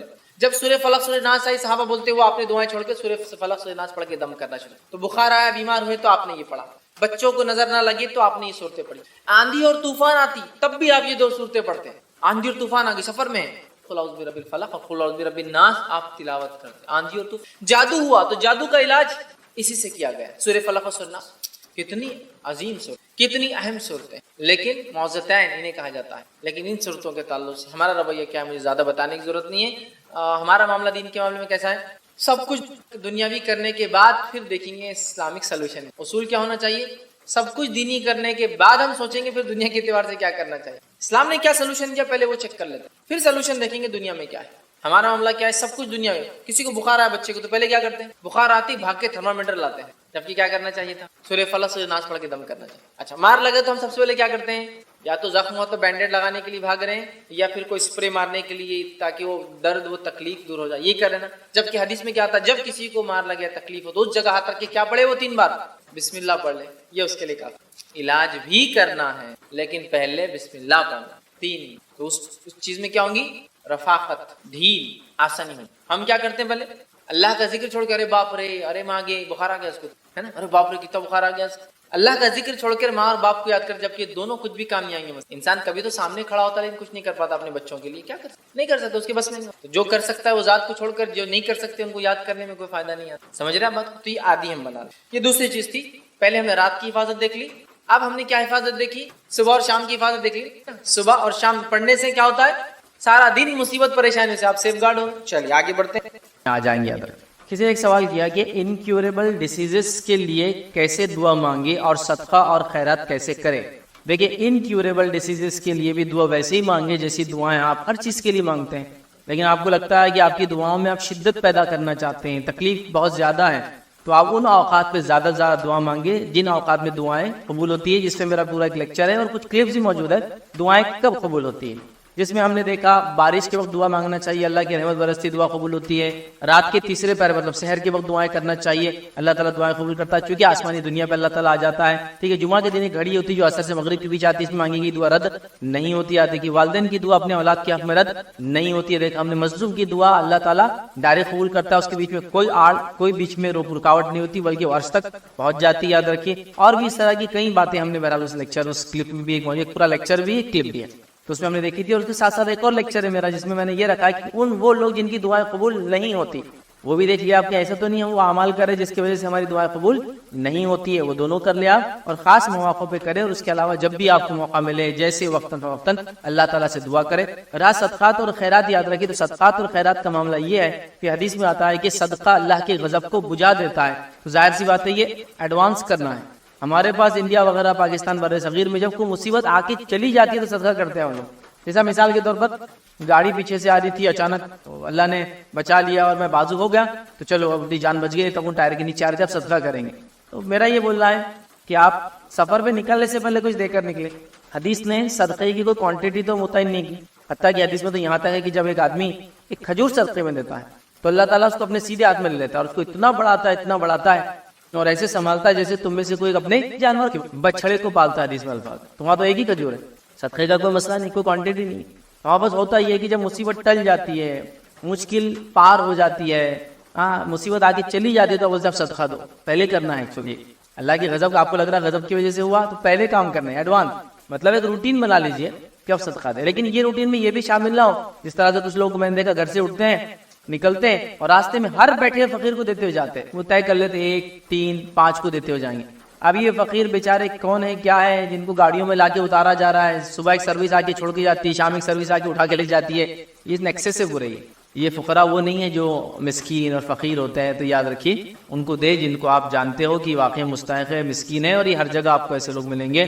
فقیروں سے زیادہ مستحق یاد رکھیے مسکین ہوتے ہیں. مسکین کو آپ پہچان نہیں سکتے، اس کو تلاش کرنا ہوتا ہے. تلاش کریں، مسکینوں کو ملیں گے آپ کو اطراف میں بہت زیادہ. بہرحال لیکن وہ ایڈوانس میں دینے کی کوشش کرے.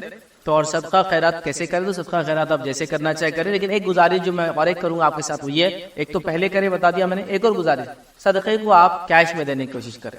ہمارے پاس ایک عجیب ٹرینڈ ہے، جان کے بدلے جان، مال کے بدلے مال، اناج کے بدلے اناج. کیا کہتا تھا کسی کی جان بچ گئی تو بکرا دو. اب ایک آدمی کو بکرے کی ضرورت ہی نہیں ہے، اس مسکین اس کے لالے پڑے ہوئے کھانے کے. ٹھیک ہے آپ بولیں گے بکرا کھا سکتا ہے. ایک بکرا اگر ذبح بھی کر دے کتنے دن چلیں گے بتاؤں مجھے. لیکن اسی بکرے کی کاسٹ اگر آپ دے دیں تو کئی دن زیادہ بلکہ مہینہ گزر جائیں گا اس کو. جیسے کہ ایک بکرے کی کاسٹ 6000 ہے، آپ نے 6000 دے دی تو میں سمجھتا ہوں ایک غریب انسان کے لیے 6000 روپے ایکویولنٹ ٹو 1 منتھ راشن پورا ہو جاتا ہے اس کا. اب آپ بکرا دے رہے اس کو. اچھا یہ بھی عجیب مسئلہ ہے، مذکر دیتے مؤنث نہیں دیتے. بکرا کیا فائدہ دے گا؟ بکری تو فائدہ دیتی ہے. چلو بکری ہے تو پال کے بڑا کر کے ایکسپیکٹ کر سکتے کہ بچے ہوں گے. بکرا کیا دیں گا بتائیے آپ؟ کچھ بھی نہیں کرتا. تو عجیب ایک ٹرینڈ ہے، بنا ہوا ایک سسٹم. تو یہ مت کیجیے. گزارش کروں گا وہ جان کے بدلے جان، انڈا یہ مت دیجیے. آپ کیا کریں کیش دیجیے. کیش میں کیا ہوگا وہ مستحق بیچارہ اس صدقے سے جو حاصل کرنا چاہیں گا فائدے حاصل کر لیں گے.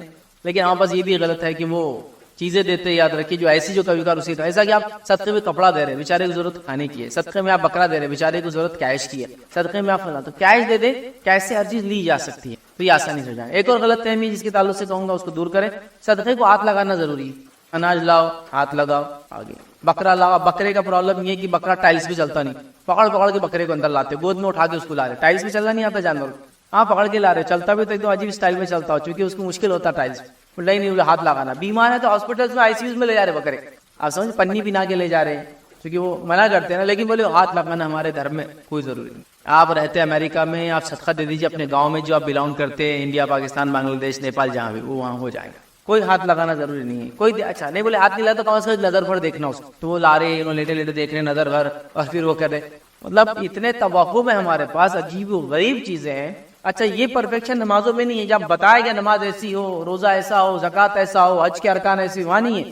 لیکن جہاں ثابت شدہ نہیں ہے وہاں ہر چیز کی جا رہی ہے. ٹھیک ہے, پھر سارے توہم, بہت ساری چیزیں تو بہت ہی غلط ہے یاد رکھے, جس میں یہ پر کا مرغا, ویسے کلر کا بکرا, فلاں قسم کی نوٹ, آڈ نمبرز کی نوٹ صدقے میں دینا, ایون نہیں دینا, نیمبو اور بلاؤں کو صدقہ, یہ سب عجیب و غریب چیزیں. بہرحال اس میں احتیاط کریں. تو آپ بالکل انکیوریبل ڈیزیزز کے لیے اللہ سے دعا کریں, کبھی بھی کریں, خاص طور سے ان وقتوں پر جب دعائیں قبول ہوتی ہے. اور سیکنڈ, صدقہ آپ دیں, صدقہ کوشش کریں مستحق اور مسکین کو دے, کیش کی شکل میں دے, اور صدقے کو ہاتھ وغیرہ لگانا بالکل بھی ضروری نہیں ہے. اور کوشش کریں ایڈوانس دے دیا کریں, جب آپ کو لگتا ہے کوئی کام ہے, مصیبت ہے, تکلیف ہے, دکھ ہے, پریشانی ہے, کٹھن راستہ ہے, مشکلات سے گزرنے والے, تو ایڈوانس میں صدقہ دیا کریں. زبان سے, کان سے اور آنکھ سے ہونے والے وہ حرام کام جنہیں معمولی سمجھ لیا گیا ہے. ظاہر سی بات ہے, اللہ رب العزت نے ایک انسان کو بنایا, اس کو اعضاء اور جوارے دیے, باڈی پارٹس دیے, اور یقیناً جو جسم کے حصے اعضاء یاد رکھیے ان سے بھی پوچھ ہونے والی ہے. نبی اکرم صلی اللہ علیہ وسلم نے ایک روایت میں یہاں تک بیان کیا کہ جب ایک انسان جہنم کی آنکھ کو دیکھیں گا تو وہ ڈر جائیں گا. جب وہ ڈر جائیں گا تو وہ گواہی دیں گے کی کوشش کریں گا, تو اللہ رب العزت جو ہے اس کے زبان کو خاموش کر دیں گا, اور پھر اس کے جسم کے اعضاء گواہی دیں گے کہ کیا کیا. حتیٰ کہ اس روایت میں یہ بھی الفاظ ہے کہ اس کی تھائی, اس کی مانڈی بھی, ران بھی گواہی دینے والی ہے. اب ظاہر سی بات ہے, ران ایک ایسا اعضاء نہیں ہے جیسے آنکھ, ناک اور کان ہے ادر کی, یہ وہ اعضاء جس سے بہت سارے اعمال ہم کرتے, بلکہ ہمارے جو سینسز ہے 5, اس میں سے یہ اہم سینسز ہے یاد رکھیے, تینوں بھی, کہ ہم دیکھتے ہیں, سنتے اور بولتے ہیں ادر کی. تو جب مانڈی سے, ران سے سوال ہونے والا ہے, وہ گواہی دیں گی, تو ظاہر سی بات ہے یہ اعضاء تو بدرجہ اولا گواہی دینے والے ہیں. اور یہ بڑی اہم بات ہے, اور اس کو سمجھنا ضروری ہے کہ جو زبان سے گناہ ہوتے ہیں, آنکھ سے گناہ ہوتے ہیں, کان سے گناہ ہوتے ہیں, اس کو ہم معمولی سمجھتے ہیں, لیکن یہ ان گناہوں میں سے جو کبائر ہے, یاد رکھیے گناہوں کی قسم ہے نا, کبائر اور صغائر, کبیرہ گناہ اور صغیرہ گناہ. کبیرہ گناہ وہ ہوتے ہیں جس کے لیے یا تو دنیا میں سزا دی گئی, یا تو قرآن و سنت میں اس پہ توبہ لازم قرار دی گئی, یا تو پھر جہنم کے وعید, آنکھ جو ہے نصیب, جس کے بارے میں وارننگ یا جس کی جو ہے وہ کیا کہا گیا, تو یہ ہوتا ہے گناہ کبیرہ یاد رکھیے. یا تو جس کی سزا ہے دنیا میں, جیسے چوری کرا تو ہاتھ کاٹا, ہاتھ سزا ہے, سزا ہے مطلب ہی گناہ کبیرہ ہے چورانا.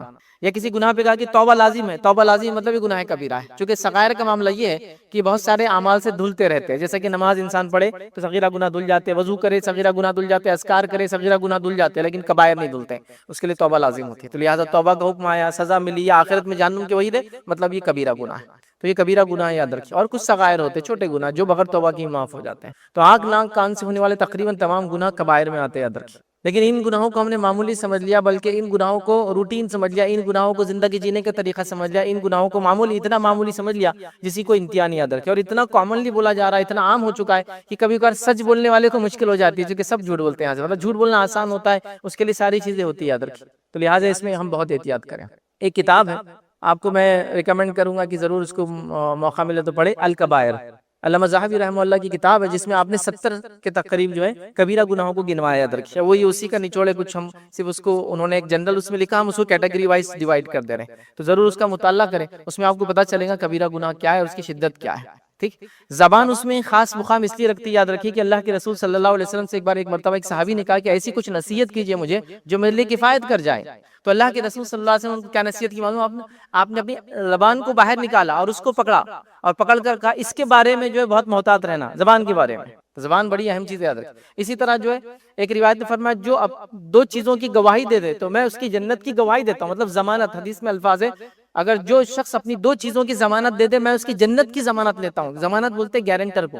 مطلب جیسے کہ آپ نے کسی سے ادھار لیا, تو کوئی آدمی کہیں گا آپ کو تو نہیں دے سکتا ہوں, آپ کے بدلے کون دیں گا, ذرا لائیے اس کو بھی, تاکہ آپ نہ ملے تو بولتا ہے یہ میرے ضامن ہے, گارنٹر ہے, مطلب میں نہ رہوں, میں نہ دوں تو یہ دیں گے. تو اللہ کے رسول صلی اللہ علیہ وسلم میں گارنٹر ہوں اس کا جنت میں لے جانے کا. اگر وہ گارنٹی دے دے اپنے 2 چیزوں کی, وہ کون کون سی 2 چیزیں؟ کہا ایک جو اس کے 2 جبڑوں کے بیچ میں ہے زبان, اور ایک وہ جو اس کے پیروں کے بیچ میں ہے شرمگاہ. اس کی اگر انسان گواہی دے دے, مرد اور عورت کی زبان سے غلط کام نہیں کیا, شرمگاہ سے غلط کام نہیں کیا, تو اللہ کے رسول صلی اللہ علیہ وسلم اس دن کھڑے ہو جائیں گے اس کی گارنٹی لینے کے لیے, اس کے ضامن بن جائیں گے. تو لہٰذا زبان بڑی اہم چیز ہے, اس کو معمولی ہم نہ سمجھے. اس کا مسئلہ ایسا ہے کہ یاد رکھیے اتنا چھوٹا سا حصہ ہے, ہڈی بھی نہیں ہوتی اس کے اندر, لیکن اتنا نقصان دہ ہوتا ہے اگر اس کو صحیح استعمال نہ کیا جائے جس کی کوئی انتہا نہیں. ایک بڑی مثال ہے بہرحال دی جاتی ہے کہ زبان ان اعضاؤں میں سے جسم کے جس پہ لگا ہوا زخم سب سے جلدی بھر جاتا ہے. معلوم وہ زبان دیکھیے بچے کی دونوں دانتوں میں آ گئی, چند گھنٹوں میں ہیل ہونا چاہیے ہوتا ہے, مطلب دن نہیں لگتے, گھنٹے. 2 گھنٹے بعد دیکھیے آپ تو وہ پورا کور ہو جاتا ہے. 4 گھنٹے بعد دیکھیے صبح اٹھنے تک تو فریش, پھر سے زبان استعمال کے لائق ہو چکی ہے.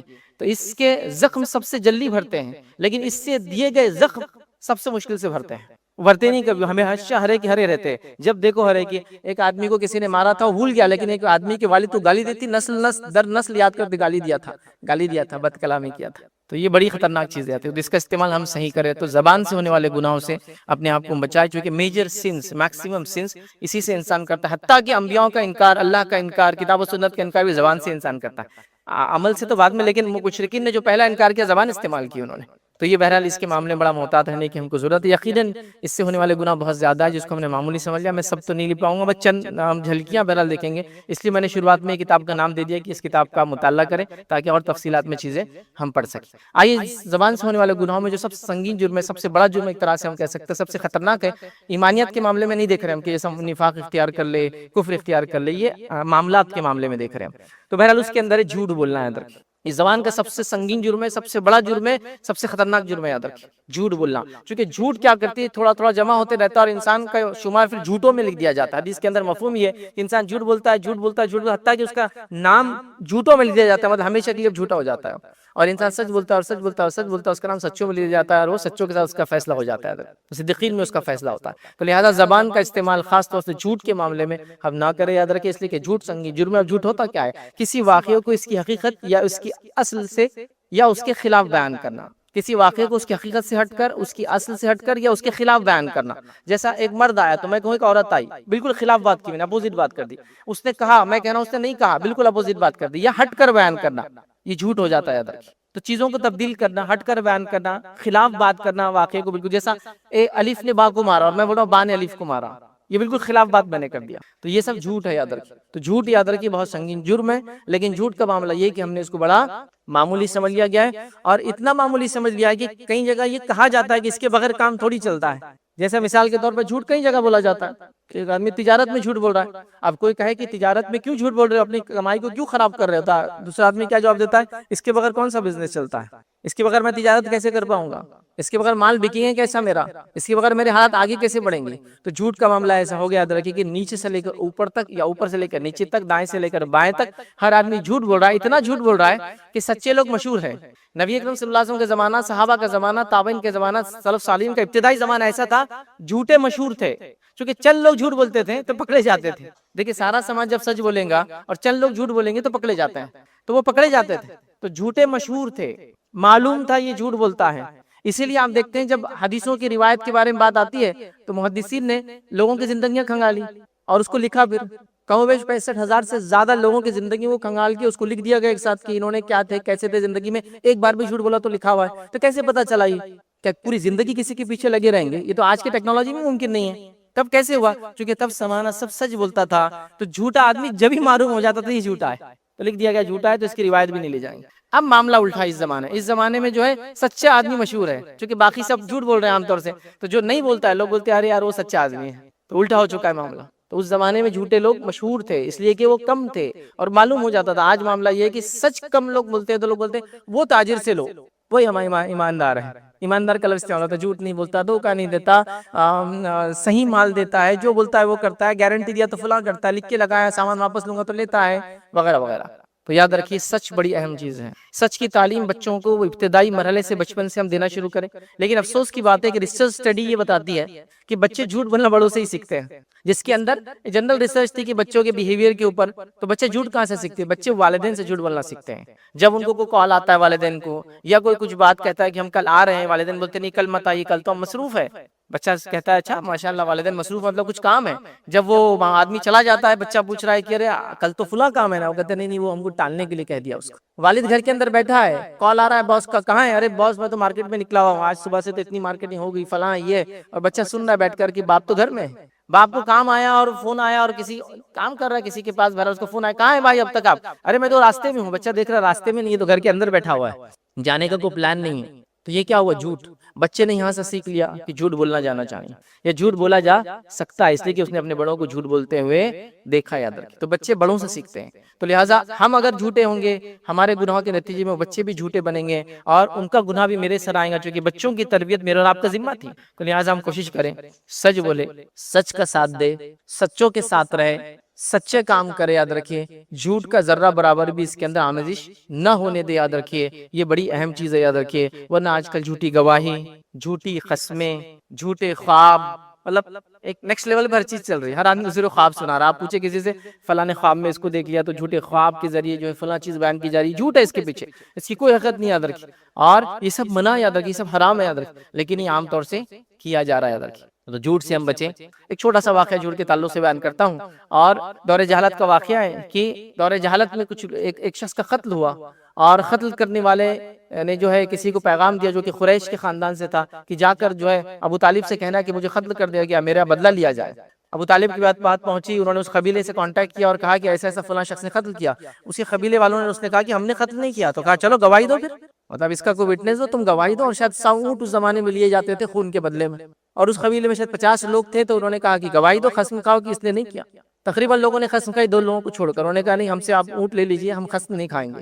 مطلب انہوں نے یہ نہیں کہا کہ وہ جھوٹا ہے, سچل نے قسم نہیں کھائی. باقی لوگوں نے 48 لوگوں نے قسم کھا لی اس آدمی کی بات سن کے. اس آدمی نے جس نے قتل کیا اس نے بھی, اور اس کے ساتھ لوگوں نے بھی, کہ نہیں اس نے ایسا نہیں کیا. عبداللہ ابن عباس رضی اللہ عنہ فرماتے اور کہتے ہیں یہ دور جہالت کا واقعہ ہے, لیکن اس ایک سال میں, مطلب جس سال انہوں نے قسم کھائی, نیکسٹ ایئر آنے تک اللہ رب العزت نے سارے کے سارے 48 لوگوں کو موت دے دی, سب مر گئے. یاد رکھیے تو یہ جھوٹی قسم کا وبال تھا ان کے اوپر. جھوٹی قسموں کے وبال ہوتے, یاد رکھیے. اور جھوٹ کے بارے میں ایک بات یاد رکھیے, جھوٹ کی اپنی زندگی ہوتی ہے, اس کی ایک اپنی لائف ہوتی ہے. جیسے آپ نے جھوٹ بولا وہ پیدا ہو گیا, اب وہ بڑھنا شروع ہوتا ہے, اور زندگی میں بار بار آ کر آپ کو ٹکراتا ہے, بار بار ٹکراتا ہے. آج نہیں تو 10 سال بعد ٹکرائیں گے, 10 سال نہیں 20 سال بعد ٹکرائیں گے آپ کو آ کے کہ آپ نے جھوٹ کہا تھا. اس کی اپنی ایک لائف ہے اور وہ جینا شروع کر دیتا ہے. یاد رکھیے تو لہٰذا جھوٹ کے معاملے میں بڑی احتیاط کیجیے. زبان کا استعمال ہو تو صحیح ہو, گواہی سچی, قسم سچی, خواب سچا, معاملات میں سچ, اور جھوٹ سے ہم اجتناب کریں, خود بھی یہ کریں اور اپنے بچوں کو بھی اس تعلق سے تعلیم و تربیت دیں. دوسری چیز یاد رکھیے جو زبان سے ہوتی ہے, یاد رکھیے چونکہ بڑا و سنگین جرم ہے اس لیے اس کو میں رکھ دے رہا ہوں مختصر سے, وہ ہے غیبت.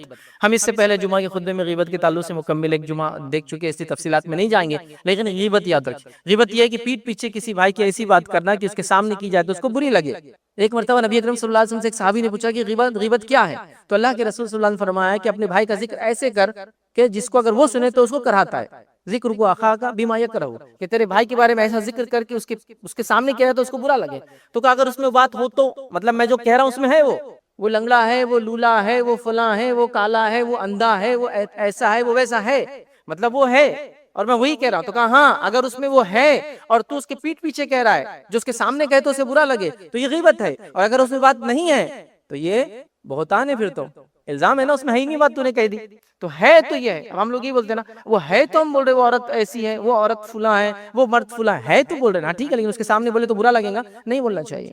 اس لیے کہ یہی تو غیبت ہے. تو غیبت بہت سنگین جرم ہے, یاد رکھیں. قرآن نے کہا کہ غیبت اپنے مردار بھائی کے گوشت کھانے کے برابر ہے. تو غیبت بری چیز ہے. نبی اکرم صلی اللہ علیہ وسلم کے زمانے میں 2 لوگ غیبت کرتے ہوئے جا رہے تھے ایک شخص کی, اور وہاں ایک مرا ہوا گدھا تھا. اللہ کے رسول صلی اللہ علیہ وسلم نے بلا کر کہا کوئی تم میں سے ہے جو اس کو کھائیں گا یا تو اس کو کھاؤ. انہوں نے کہا کہ اللہ کے رسول مرا ہوا گدھا ہے, یہ کیسے کھائیں گے؟ تو کہا جو ابھی تم ایک شخص کے بارے میں بات کرے تو اس سے زیادہ بری چیز تھی. یاد رکھیں تو یہ غیبت ہے. یاد رکھیں پیٹھ پیچھے کہنا, حتیٰ کہ پیٹھ پیچھے کسی کے زبان سے نہ کہتے اشاروں میں کہنا, یہ بھی سنگین جرم ہے. ایک مرتبہ مائی عائشہ رضی اللہ عنہا نے جو ہے مائی صفیہ کے بارے میں اشارتاً بات کہی, جو اشارتاً غیبت کہیں گے, لفظ ادا نہیں کی, اشارتاً کہی. اور کیا کہا؟ مائی صفیہ جو تھی وہ خد میں چھوٹی تھی. یاد رکھیں خد کم تھا ان کا, تو مائی عائشہ نے اشارتاً, اب حدیث میں اشارہ نہیں کیا تھا وہ, لیکن اشارتاً کہا. اب جنرلی ہمارے پاس کوئی خط کم ہے تو اشارتاً ہاتھ کے اشارے سے کرتے ہیں نا, تو انہوں نے جو بھی اشارہ کیا ہوگا اس زمانے میں جو چلتا تھا اشارتاً کہا تھا, لفظ نہیں کہا تھا. تو اللہ کے رسول صلی اللہ علیہ وسلم نے فرمایا اے عائشہ اگر سمندر کو تمہاری اس بات کی سمجھ دے دی جائے تو اس کے سارا پانی کڑوا کرنے کے لیے اشارہ کافی تھا. چونکہ جو تم نے اپنے بھائی بہن کے بارے میں برا, مطلب یہ ایک طرح غیبت تھی اشارتاً. اشاروں اور کناروں میں ایسی غیبت کرنے والوں کو اللہ نے لعنت کی ہے.